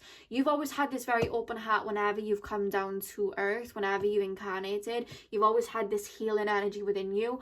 You've always had this it's a leadership energy, but it's not in the way like, I'm the leader, you bow down to me. It's like, I'm gonna lead with my heart, and I'm going to help make people's lives better by giving. And I feel like maybe you guys, I definitely would say with this 9 of Swords and the Temperance card here, you've had to, again with the 6 of Swords, you know, moving on from past baggage and karma, you've released a lot of your past to move forward and turn it into wisdom. You've had a lot of harsh lessons, I'm actually being told. For such a sweet and beautiful soul, I feel like you know turmoil more than anybody else. And I feel like you've seen the depths of like the darkness. Like, I feel like you've even been down and been kicked when you were down. But even then, like, no matter what happens, your heart stayed intact. Like, that healing heart, like, you're so connected to the divine with your heart that, like, no matter what anyone did, you were like, I still want to love people. I still want to help people, because that's why I'm here. You're so connected to your like divine mission. But what you had to learn in this lifetime was, I have to discern, even though I don't like to look at people in a negative light, I don't like to look at people in a bad way, I have to discern them to understand that I can't be treated like that, because I have to give that light to myself too. You know, you may have had a parent that was narcissistic, that you may, you know, maybe gaslighted you. I'm actually being told that you know, you may have been gaslighted, I'm being told. And I'm also being told as well, because they're taking me to the you know, the Nessus placement in astrology, and usually when we have aspects that can relate to, I'm going to say trigger warning very quickly, so skip a minute, you know, if you're, you know, easily triggered. 3, 2, 1. When we look at narcissists, that can sometimes show where there would have been some sort of abuse in our childhood or in our life. And I feel like some of you guys may have certain aspects, you know, like your moon, for example, being aspected narcissist. Like, there could have been someone that was verbally abusing you in your childhood, or maybe just being mean to you, or maybe you were bullied or something like that, because they're showing me that very strongly. And normally, like, things like that don't come out, especially like asteroids, like things like that don't usually come out when I'm tapping into it. But that's why they're taking me today, astrology wise, to tap into your reading. And I'm just being told that there would have been people that really put you down or really made you feel bad, or maybe you had to learn to self-sacrifice yourself for other people. But that was your journey in learning who you were, and, you know, finally giving that love to yourself and finding that wisdom within yourself, because you had this beautiful heart all along, but it was like you had to realize that you were worthy of receiving that light and love too. And I feel like you're on that journey, and you're on that journey right now. But and the more you poured in to yourself, the love that you were giving out to others, the more your gifts come through. That's what I'm being told. The more you treat yourself well, you talk to yourself well, you treat your physical, emotional, mental, spiritual body with respect and love, the way that you do other people, and you give that same forgiveness that you do others to you, that is what causes these gifts to come through. Because your biggest gift of all, and I'm being told you have a lot of gifts, I'm being told that you're empathic, I'm being told you're clairsentient, I'm being told you actually have a lot of the clairs, like clairaudient, clairvoyant, you have a lot of that. You see, I'm being told psychic taste, psychic smell, you can see, you can pick up on energy when you enter a room. Like, you know, somebody could be arguing in a room, you didn't even know, all of a sudden you walk into a room and you feel that animosity. You have that. You have a lot of gifts, and you have a way of working with energy, and you have, I'm being told, you have healing hands. Okay, you are, it would shock me if you didn't go into like Reiki healing at one point in this lifetime. You have healing hands, and your soul just wants to heal and love. That's what your soul wants to do. Such a bright light, I'm being told. But I'm being told that the more you put that in, that give that energy to yourself and that love to yourself, that is when these gifts are going to come through. And you are strong manifestors, and you work with energy very well. You work with energy so well. And with this star and the lovers here, I feel like when you decide, because they're telling me there's an energy like this is the path that you were heading down, Then you chose to love yourself. Then you chose to pour your energy into yourself. Then you put in boundaries with people that were, you know, taking advantage of you. And you just changed the whole narrative, because look at that. You moved on from the baggage and you put the sword in your hand and you were like, this is my life now and I'm going to do what I need to do. The more you did that and you shone that light within you, look at the star, there's a rebirth here. And I'm being told a lot of your pain, actually, a lot of your, because I'm being told you internalize things. Even though you're very airy like that, very celestial like that, healing like that, you internalize a lot. You're very mental like that, you can internalize. A lot of your wounds and a lot of your lessons you've learned were through your connections with other people. So you have had a lot of people that you love to the core. You wanted to heal, you wanted to help, you wanted to mend them, fix those broken birds. I feel like people like that did you dirty. But it caused a transformation within you, a rebirth within you. Because it never stopped your heart from beating so loudly and shining this light, you know? It never stopped that. You just rebirthed. You just came back in. You were like, okay, let me just go into the, you know, my heart energy, and let's just like bask in that again and we can move forward again. It's like you never had that stop that, but it made you learn. It made you wiser. It made you stronger, and it made you put that energy within you. I do feel that you guys may have been victim to very narcissistic relationships in the past. 3, 2, 1. You guys may have had you know, like volatile relationships, abusive relationships. It could have been that. But not just, when I say the Lovers card and I say relationships, it doesn't have to be your romantic partners. It could be that you had a volatile relationship with a parent, or you saw your parents in a volatile relationship and that affected relationships as you got older until you learned to heal it. So dynamics that you saw in your childhood may have played out until you chose to heal it, and release it and go through this rebirth. But I want to tell you, you are such an alchemist. You work with energy so well. I feel like you work with the law of attraction so well. You are an alchemist. And I feel like you're going to do a lot in this lifetime, and I'm just being taken straight to the healing professions here, guys. Whether that's in counseling, therapy, Reiki healing, astrology, tarot reading, just channeling from spirit in general. I'm actually being taken to like doctor, nurse profession as well, like the medical profession. I am being taken there too. I'm also being taken to the fitness profession, like nutritionist or personal trainer. Whatever the case, again, I'm being taken to mental health. I just heard mental health nurse. Just shared that. But anything where you can take your heart and give it to people and be that light that you maybe didn't get in your childhood, that's what you're here to do. Now, the gifts of alchemy, the gifts of, you know, herbs and working with elements, and I'm being told like a lot of your, you know, psychic abilities, like psychic vision, clairvoyancy, they come passed down from generations. But I'm being told that your heart and this need to heal and love people, you know, again, I'm literally being shown somebody in past, you know, day, like past lives, hands over somebody's chakras, giving them healing, all of that love and that need to heal and that beautiful like healing energy that you hold within, it's coming from past lives, but it's originating from the soul. I feel like your soul doesn't really belong in its lower realms, you guys, to have such a profound mission to deal with this and release it and become so strong and wise and still want to give the light to other people. That isn't something that is an easy task. I'm very aware and I'm very proud of you. So I've said this in a reading before and I'll say it again. When people go through this and they release this, and what I'm feeling, this is like karmic wounds. A lot of people don't see the work that light workers, I'm calling you a light worker because in my eyes you are.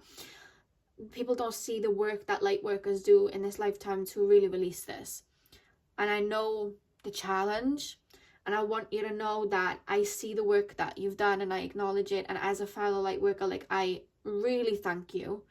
I see this and I see your light. And I feel like you've dealt with people in the past that have gaslighted you when you've tried to stick up for yourself and have tried to make you feel bad about yourself. But what I'm seeing is a beautiful soul with a beautiful heart. And I want to say I'm very proud of you. You know, I'm gonna be teary-eyed, but that's how I feel. Like, I'm so proud of you, because people look at people like you that have been through what you've been through and still have that love. And people look at it like that's weak because we're showing emotion in a world that's full of power. But I know the strength that this takes to be knocked down that many times by people that you love and still rise up and, you know, give that love to yourself and still want to heal the world. I know what strength that, like, how much strength that takes. And I just want to thank you for getting back up and still choosing to bring light to people. You know what I mean? Because we need more people like this. But like I said, you're not really from here, like 3D, you know, you're from the stars. They're telling me you're from the stars and you know it. I see somebody looking up at the stars like, take me home, you know what I mean? Like, I know I'm from up there. Like, there's that kind of feeling. Sometimes you felt alienated because you didn't understand why people weren't seeing things the way that you did, but you're seeing things through the eyes of spirit. And you're here to heal. And like I said, you're like a siren. You have healing words. I don't know whether you have a very soothing voice. I'm being shown like a raspy voice and then a very silky voice. But with the aquamarine crystal here, I feel like you're here to mend people with your words. They literally put it in that context. You're here to mend people with your words. So I don't know whether you have like a channel like me, like a YouTube channel where you help people and you big people up and you give them that light, or whether you're a motivational speaker or a singer. Maybe you could be a singer, or again, like therapy, counseling, mental health nurse. Again, they're saying mental health nurse. Whatever it is, it's like you're here to mend people with that, and your healing words and your wisdom learned words, and showing people that it's okay to be vulnerable, and that it's your heart. That's the biggest gift here. That's how they're making me feel. And I said that when I tapped in your joy, like I felt that. That is coming from your starseed origins. That's not even anything, your shaman work and your healing work, that's been practiced through past lifetimes and being shown a lot of Native American symbolism here. That's being taken there. There's a lot of healing, Reiki, alchemy in your past lives, but your heart has been pure all along. Like, your heart has always been like that. You've always chose to come down with your heart chakra very open. Like when we look at people and when they incarnate, sometimes they choose whether they want their psychic gifts to be open or not. Every damn time you've come down, you're like, nah, I need my heart. My heart's my strength. Like, I'm keeping that open. And you've had so many knocks to your heart chakra, but I feel like that's the most powerful chakra that you have, within your body. You work through your heart chakra, and it's crazy that I'm being shown so many rocks being chucked, and it's like, it's just not even tainted. You're still full of love, and that's just going to continue, because it's not, that strength has been built up over lifetimes. I feel like I'm being told, like, you've had lifetimes where you've been, they're showing me like being a witch, and you know what they did to witches back then. I'm not going to go into detail, but we all know what they did to witches back in the day. I'm being shown so many people try to take your light or your wisdom or your words and your heart away. It's like you're someone that stood up for people that had no rights in the past, or you're somebody that healed people when everybody was turning a blind eye. You know what I mean? In the past, when somebody had mental health issues, and maybe they'd be put in like an asylum or something like that, or they'd be put in they'd be locked up. I feel like you were that person that would heal through love. You'd see the light. I'm being told this is a very, I feel like you're either going to become vegetarian or vegan, or you already are. There's a love for plants and animals and nature, and anyone that can't speak up for themselves, I feel like you want to defend them. It's like you want to defend the underdog. I see you going a long way in this lifetime because you're listening to your heart. The more you listen to your heart, the further you're going to go. But your gifts very much span from your heart chakra. I'm seeing that as a theme a lot of the time. The gifts come from the heart chakra, but it's your need to want to love people back to health, and your need to want to give to people that I feel like even in the past people have tried to make you feel embarrassed of. Why are you so nice? You're too nice. Why are you this way? But I want you to not feel embarrassed of your emotions and your heart, because that is a gift, and that's the biggest gift that's coming through in this reading. Like, your presence here is a gift, and it's your starseed origins. This is coming from your soul. You're just built that way. You're very in touch with the divine. And when we look at the energy, the universal energy, the God source, that is pure love. So what that's telling me is you're very connected to it, and a very old soul to be able to tap into it that strong, you know? So that's where it's coming from. Your gifts are coming straight from source. You're so connected to the universe. Very connected. That's so beautiful, you know.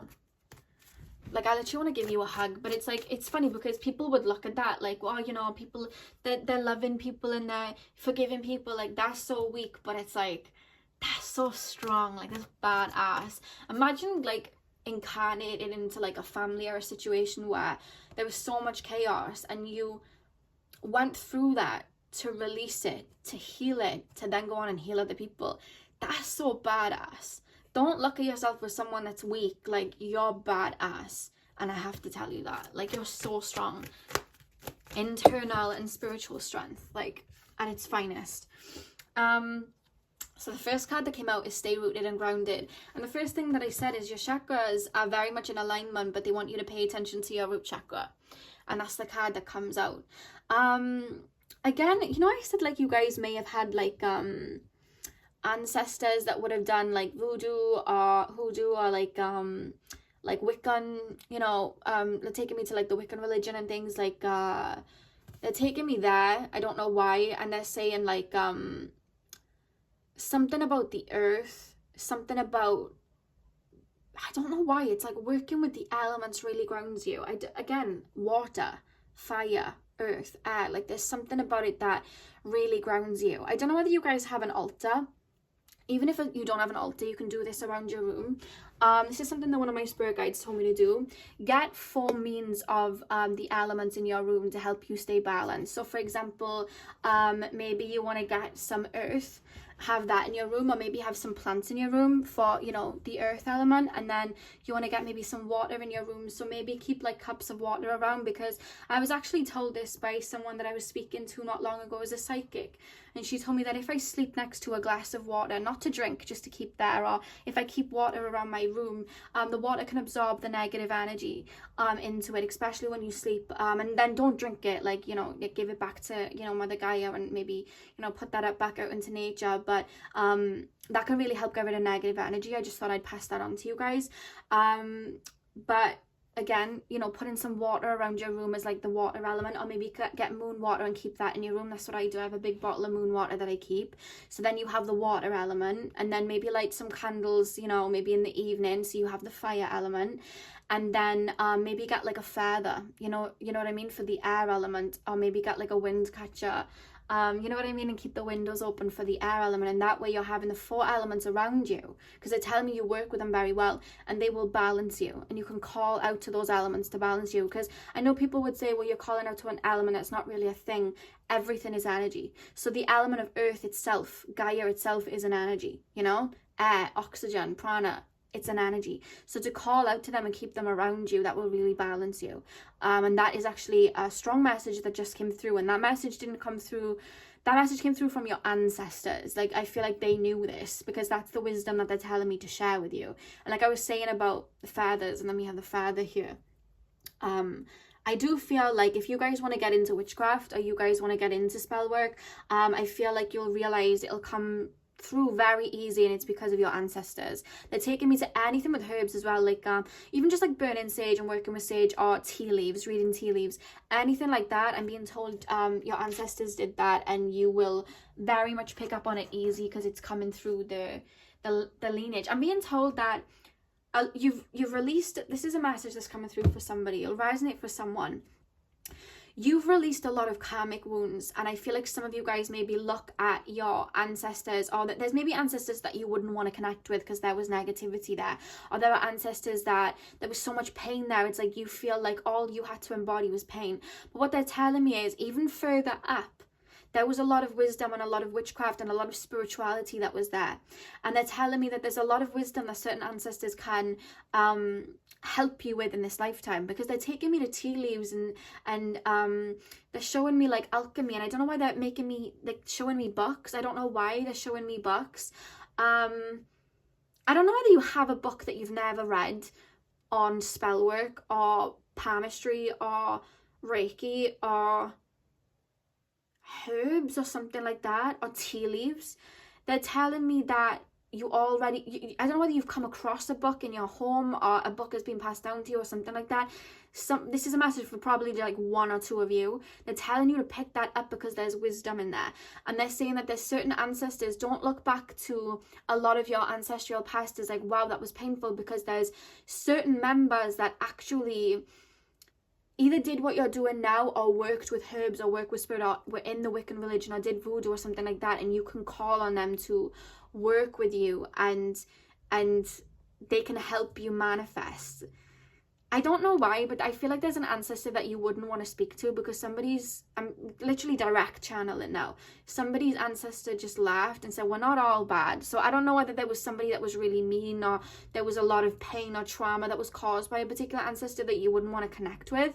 But there is an ancestor coming through saying, we're not all bad. Like there's someone coming through that did tea leaves or spell work or something like that, that is calling you to connect with them and be open to connecting with them if you want to, you know what I mean? It's all free will, like it's if you want to. But that was just direct channeling that was coming through, that almost patting you on the head. They're patting you on the head, like it'll resonate for who she's telling me. Actually, as a female, she's telling me that'll resonate for who it needs to resonate for. Because I was like, what if this doesn't resonate for everyone? Because that was a direct channel, and she just patted me on the head and she was like, it'll resonate for who it needs to resonate for, don't worry. But yeah, that's what she's saying. And then she's patting you on the head and she's like, do that information how you see fit. That's what she's saying. But that was just a direct message that came through for whoever's ancestor that was. Pile number three.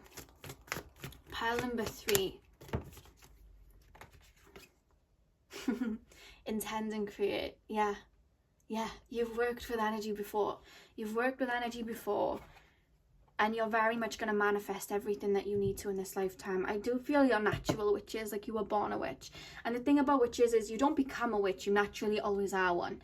I'm being shown, you guys, actually, I'm being shown, like, even when you were younger, and again, this may have been taken through your ancestral line, but I'm being shown you guys when you were younger making potions and spells, because they're showing me, when I was younger, I used to collect bottles, like shampoo bottles, because they look like potion bottles, and I used to take them up to my room, and I used to take twigs, and because I live by a forest and a beach, I would take twigs, and I would take like rose petals or like flower petals, because my mother always had flowers, and I would mix, like, I know it doesn't make sense, but I would mix like water from outside, like a lake, and then I would get like perfume and shampoo and conditioner and things, and I would make like a potion and I would keep it, and I would always get into trouble. My mother would always like yell at me because my room would like smell, and she'd like be like, where is the smell coming from? And there'd be like pond water in a bottle, which was like my spell.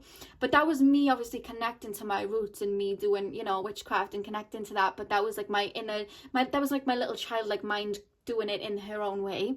And I feel like you guys may have done that in the past, and they're telling me that again. They're showing me someone with a wand, so I don't know whether you watched like Harry Potter as a child, or you watched, I don't know why they're telling me Hocus Pocus. I don't know why they're showing me that. I haven't watched that film since I was a baby, but they're showing me that. And then they're showing me like anything with a wand. Like I feel like maybe you guys had, they're showing me someone go Expelliarmus. Like I don't know whether you had twigs and pretended they were wands or something like that, but that's coming from you remembering your past lives as like a witch, or you know, as an alchemist, or being able to manifest. Because when we see the wand here and we have the wand here, I feel like you can manifest anything that you want with your energy because of your, you know, past lives and your direct connection to spirit. You can manifest, but also the beauty that's around you, the, you know, Gaia that's around you, you can use them to help aid your manifestations. And that's a big message that's coming through. They're playing me the scene from Pocahontas where Grandmother Willow's like, all around you are spirits, child. They live in the air, in the water. If you listen, they will guide you.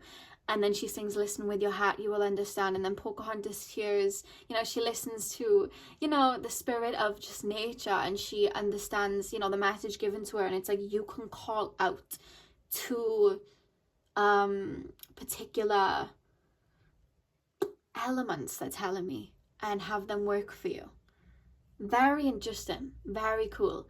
And they're telling me like, I don't know whether you already do, But if you guys are having, like, I don't know whether somebody's plant is dying right now. Somebody may have a plant that's dying, or they don't know why, but like, they're playing me the end of one of the Janae Aiko songs, and there's a saying that says, if you talk to your plants, they'll talk back to you. So there's an energy of like intuitively connecting to your plant. I feel like if I told anybody else this, they'd think it was crazy, but I feel like you'll understand what I'm talking about. If you tap into the energy of that plant, you'll be able to see what's going on. And I don't know why, but if there is a plant that's dying and you don't know why, there's a straight message coming through. It needs more sunlight. So if somebody's got a plant that is starting to droop or pass away and you don't know why, sunlight is the answer. That's just something that came through really quickly. I get random messages, but that came through. But yeah, you guys can work with the elements and have them work with you.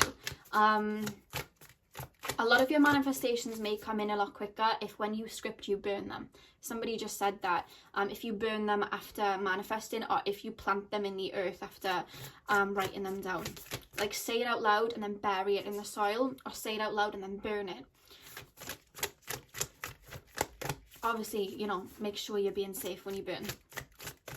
I have to say that. Pile 3, where did our psychic gifts come from? Pile number 3, where did our psychic gifts come from? I have to say, pile number 3, I feel very at home in your energy. Like, very at home. I don't know whether you're like a soul tribe member or we've had past lives before. I feel very comfortable tapping into you. You just feel inviting. You feel homey, you know? Pile number 3. I'm also being told you have beautiful eyes. I just got shown like a very beautiful pair of eyes, and then spirit were like, they have beautiful eyes, yes. So we have evolution, and look at the DNA being changed. You've been breaking ancestral patterns, pile number 3, and you see the DNA being changed there. Like, when we heal ancestral karma, it actually came out, it's actually scientifically proven now, that trauma can last in the DNA for up to about 12 generations. Imagine all that releasing and changing of karma you have to do. And you've been doing it. Imagine how many generations that goes back. Imagine how many ancestors you have back. Imagine how much pain that's been passed on and passed on. They tell me you've healed on a cellular level. Because when you shift that, it does change. And that's what you've been doing. You're alchemists. You know what I mean? And you know when I said at the beginning, like, I just tapped into, like, mermaids, like H2O, like aquamarine, you know, like those type of things. This little goddess here is a mermaid. So that's quite funny. But yeah, you've been healing some big wounds. Healing on a cellular level. Oh my god, this card has been at the back of the deck for pile 1, 2, and 3, and it's come up again.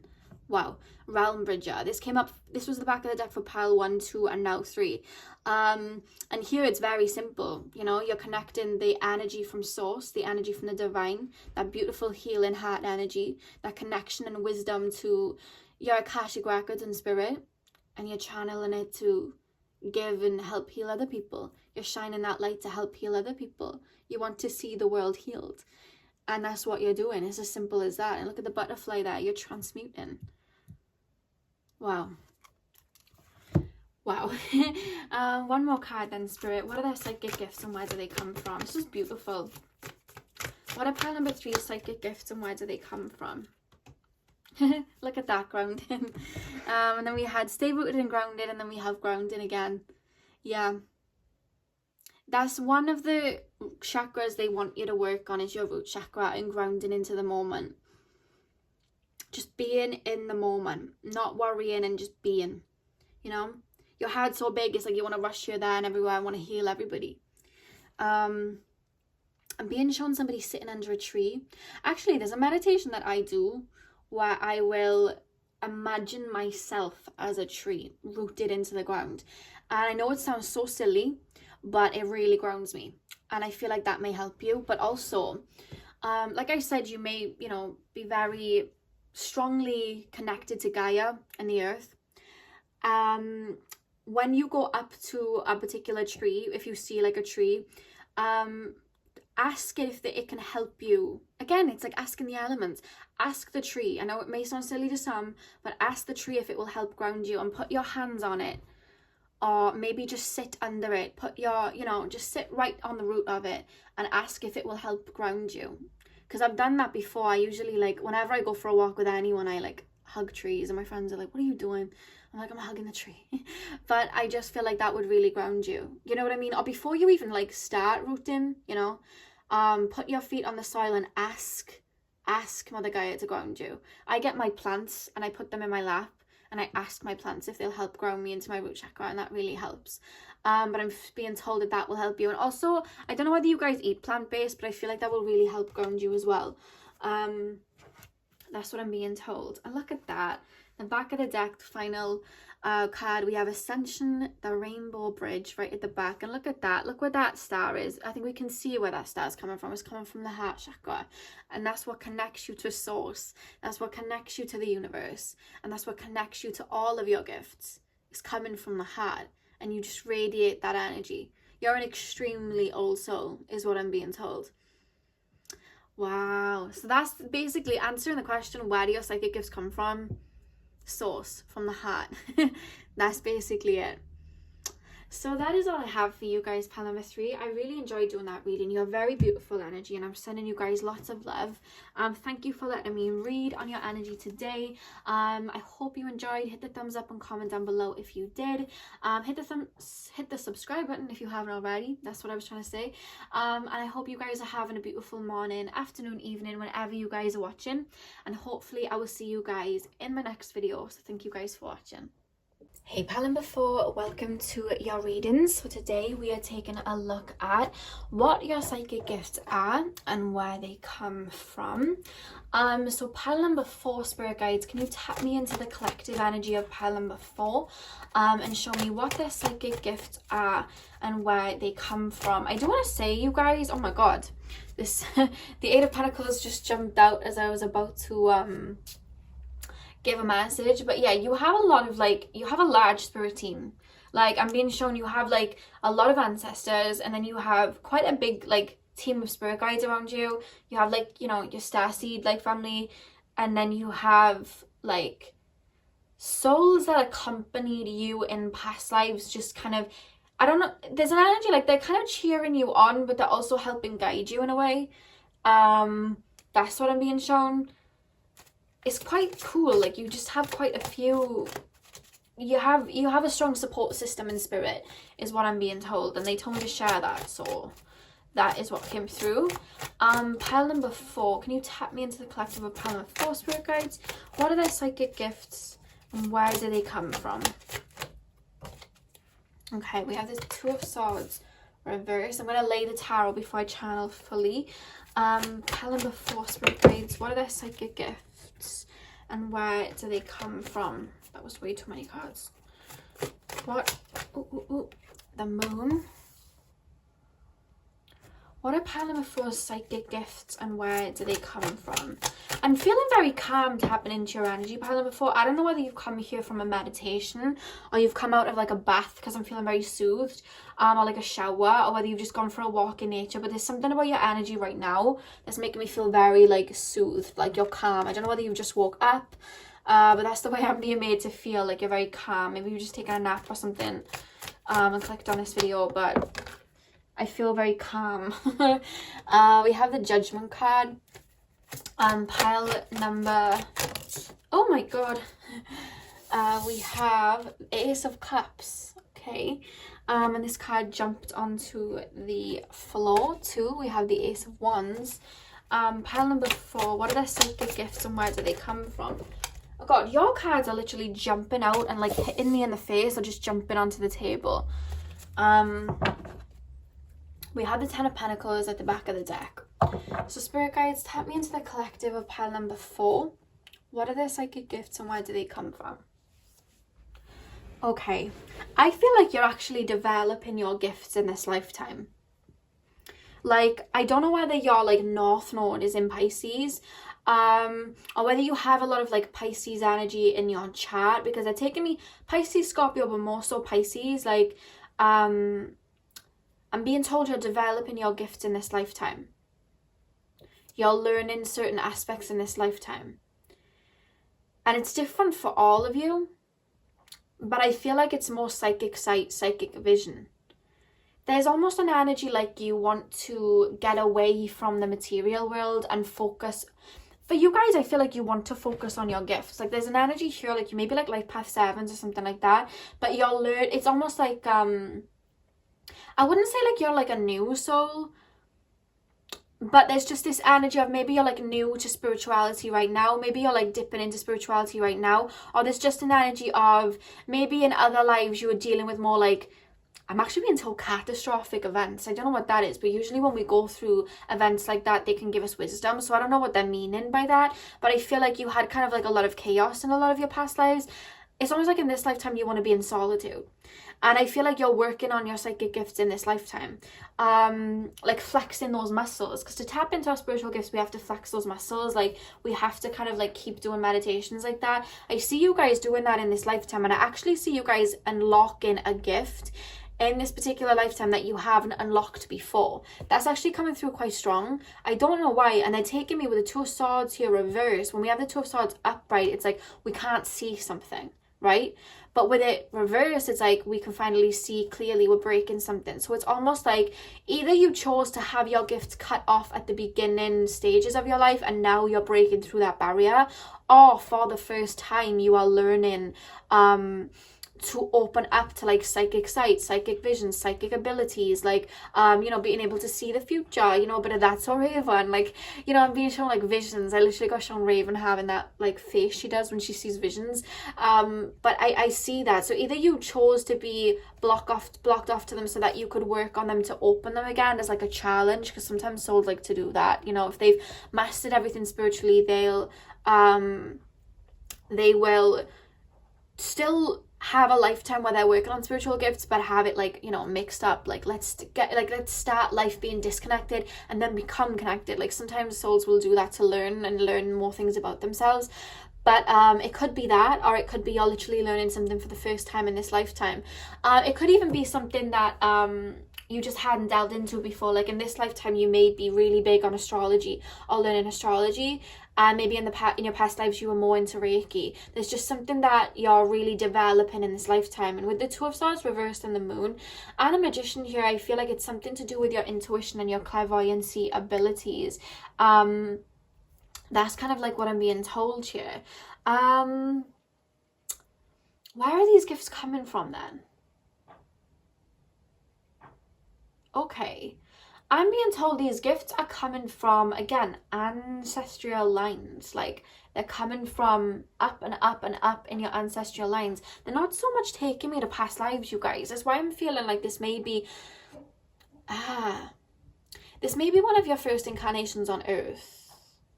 Like you may be an old soul and had a lot of incarnations on other planets and whatnot, in other systems, but this may be one of your first incarnations on Earth.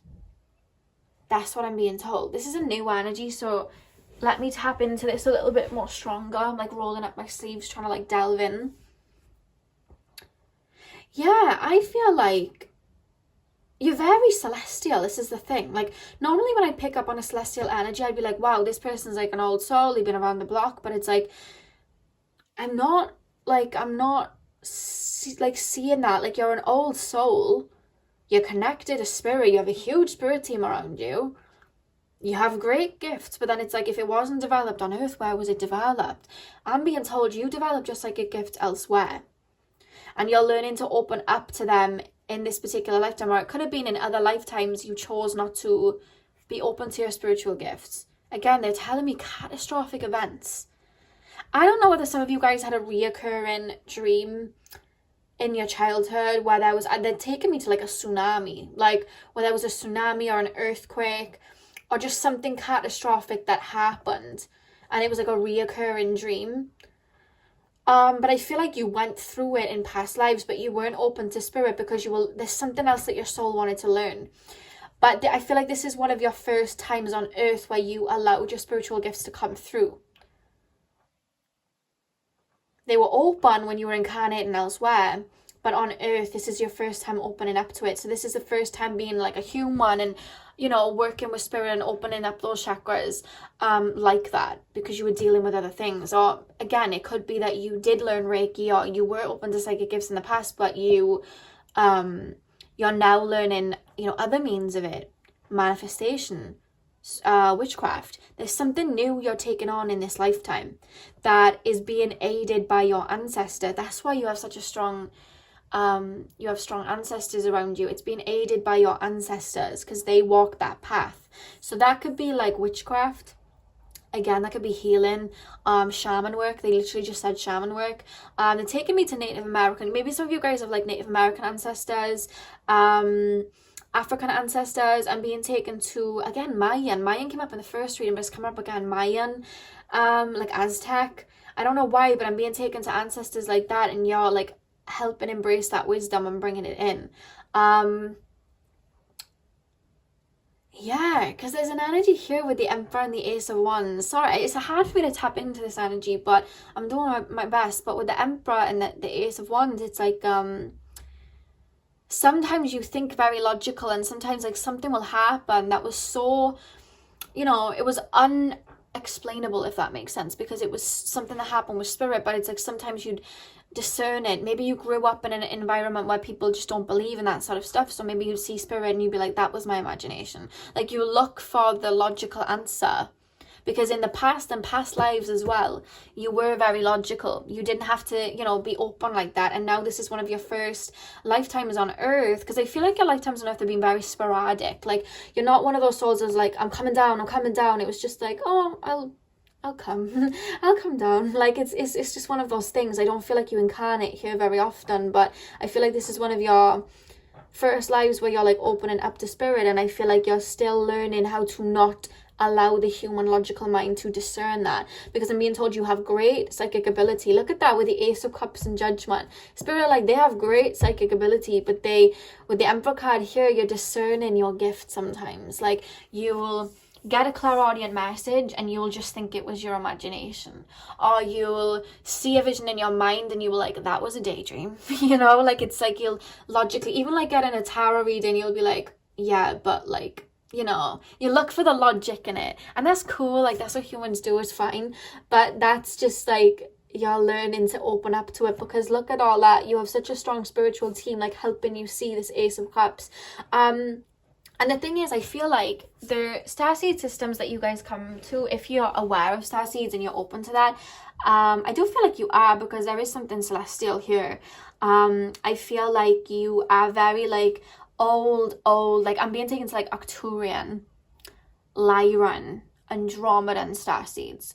So with that being said, I feel like you naturally, when you do incarnate places, you incarnate in places where they are very much in 5D.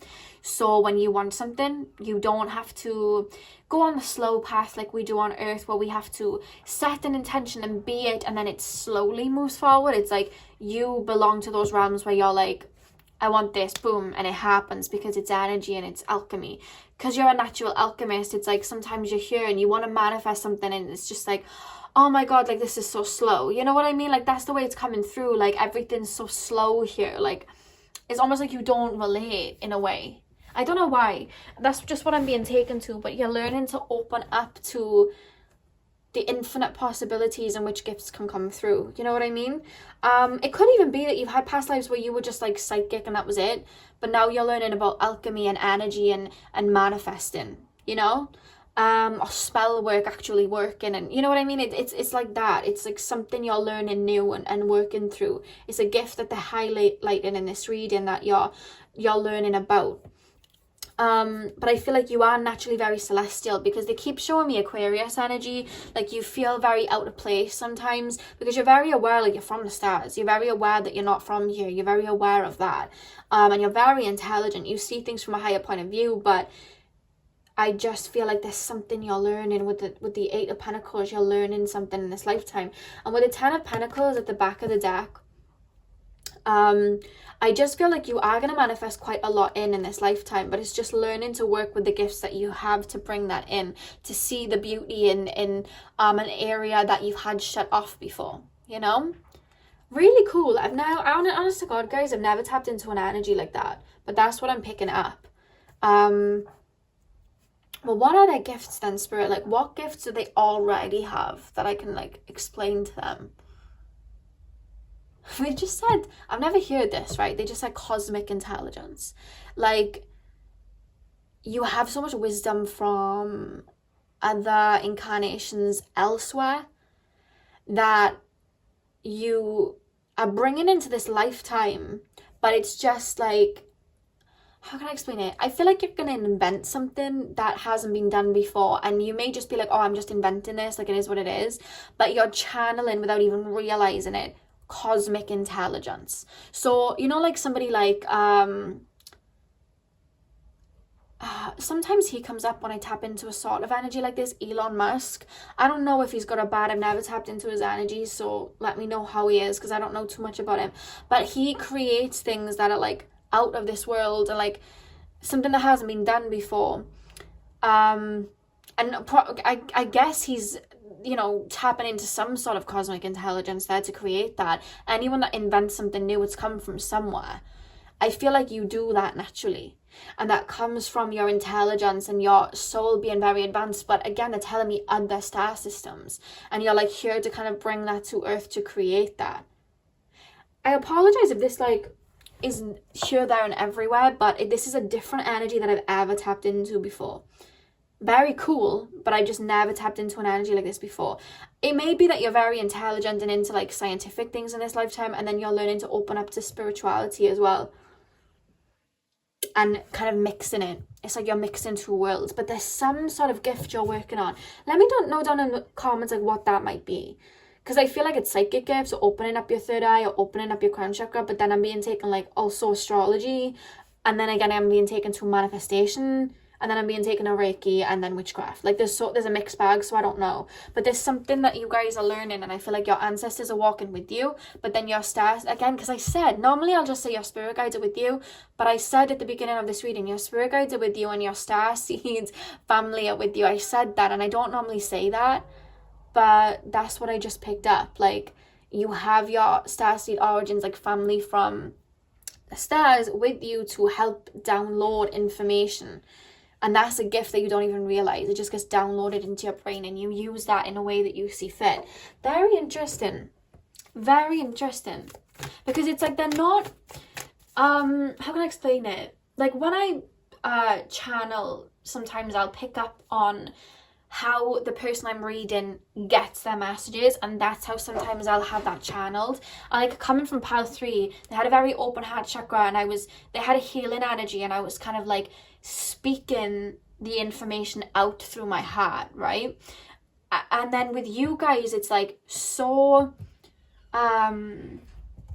it's like an inner knowing that you have, and it's like they're telling me it, but it's structured, and it's like you're looking at it from a logical point of view, but there's nothing logical about what you're being told, if that makes sense. Oh, it's so hard to put into words. I hope this is making sense. They're letting me know things that it's just downloaded into my brain, and I'm saying it, but I can't even I'm sorry guys, I can't even put this into words. I apologize, but it's like, even when you think you're not channeling, you're channeling. That's the only way I can try and say it. Like, what you think is matter of fact is actually cosmic intelligence. I hope I was able to put that into words correctly for you to understand, but that's how they're making me feel. You know, you think nothing of having a new invention. You don't even think that's a spiritual gift, but it is, because you're downloading information from other incarnations, or your Akashic records, or, you know, your Starseed family, and then you're putting it out there to bring something new into the world. I really hope that's making sense, but that's just the only way that I can kind of put it into words. Pile number 4.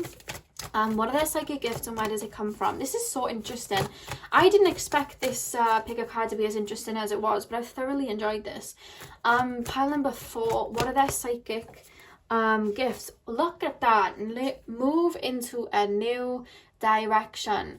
Yeah, you like break out of boxes. You see, you know, you kind of challenge the norm, and you're like, oh, okay, like, you know, like the first person who invented a car, like everyone was like riding, you know, a horse and carriage, and somebody was like, you know what, I think humanity needs to move in a new direction, and I'm gonna invent a car. Like, you know what I mean? And then look at, like, there was probably like one car that was made. Now everyone's driving a car, you know? There's something like that you're here to do. I feel like this was a very select mission that your soul came to do, and was like, right, this is what I'm gonna do, you know?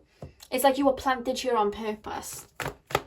Like, I feel like your soul, it's funny that I'm tapping into this because I've never like tapped into this like this before, but they're telling me like your soul doesn't just choose to incarnate anywhere. There has to be a purpose, and there has to be like a sort of learning for your soul, so you learn something new, but also you come bearing gifts. Like, I'm going to change the course of something, or I'm going to plant something.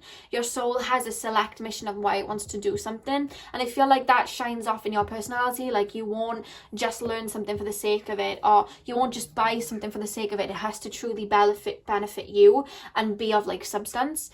That's just your soul, and I feel like you came here. That's why I felt like you've had very sporadic incarnations here on earth, because it's like, I'm only going to come if it's going to benefit. And it wouldn't doubt me, guys, if you've had past lives where you were either involved in something that changed the world, like in a big event that changed the world in some sort of way, or you invented something that changed the world.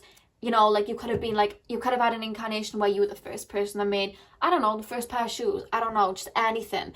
They're taking me to books. I don't know why, if books is anything that resonates for you guys. Maybe you wrote a book, or, you know, maybe you invented books. I don't know, like I'm just picking up little things like that. Like your soul will only come if there's something that they can teach, but then also learn from, and it has to be something profound, you know? Like that's just what I'm picking up. I don't know why. It's actually very, very cool. But we have trust your instincts. So you know, sometimes when I'm being told you get this, like you'll be in bed at night and you'll just get like a little message of like something like that you could invent, something that you could create, a picture you could paint, or a new way of looking at something. Do not allow your logical mind to tell you that that is not it's not worth going after, or that couldn't happen, because I feel like they're saying to trust your animal instincts, like your intuition, like don't bat off that. Or if you connect with spirit, or there's spirit in front of you, or you know, you're receiving a message or a download, like trust your instincts and trust what you're getting, because it's vital, you know what I mean, and it can help you. Again, I feel like that's something you're opening up to, trusting that these gifts and this information that's coming through is valid. That's what they're telling me with that card, because I'm being told like you'll just be laying there at night and have an idea, and it's like they keep telling me cosmic download, and then you may be like, I don't know, and spirit's telling you, yes, like follow that, you know. We have fire guardian, ignite your passions. Like I said, you'll only, you know, put your energy into something that really lights you up, that really makes you feel like, okay, I can benefit from this, other people can benefit from this, this is really interesting, this is really cool, I can really get stuck into this. Like that's when you'll put your energy into something. A lot of Aquarius energy I'm picking up in this reading, and Gemini. So pile number four, what are their psychic gifts and where do they come from? One card, please, spirit guides. What are their psychic gifts and where do they come from? What are pile number 4 psychic gifts and where do they come from? Yeah, look at that. Awakened awareness. Yes, I feel like you are here to help people see things from another point of view. You're here to mesh two worlds. You know, the psychic world and then something else. There's something here. I feel like you're going to go on a big awakening in this lifetime. You may have even been on like a starseed awakening, or you're just very different. That's the only way I can explain it. And I feel like the more you tap into yourself and you listen to these little instincts, the more you're edging closer to your soul, you know. Very baffling reading for me, but I'm thoroughly enjoying this because it helps me learn as much as it will probably help you learn, you know. Oh my god, look at the back of the deck. Endless opportunities. Literally, look at that. Like, you have this inventor spirit.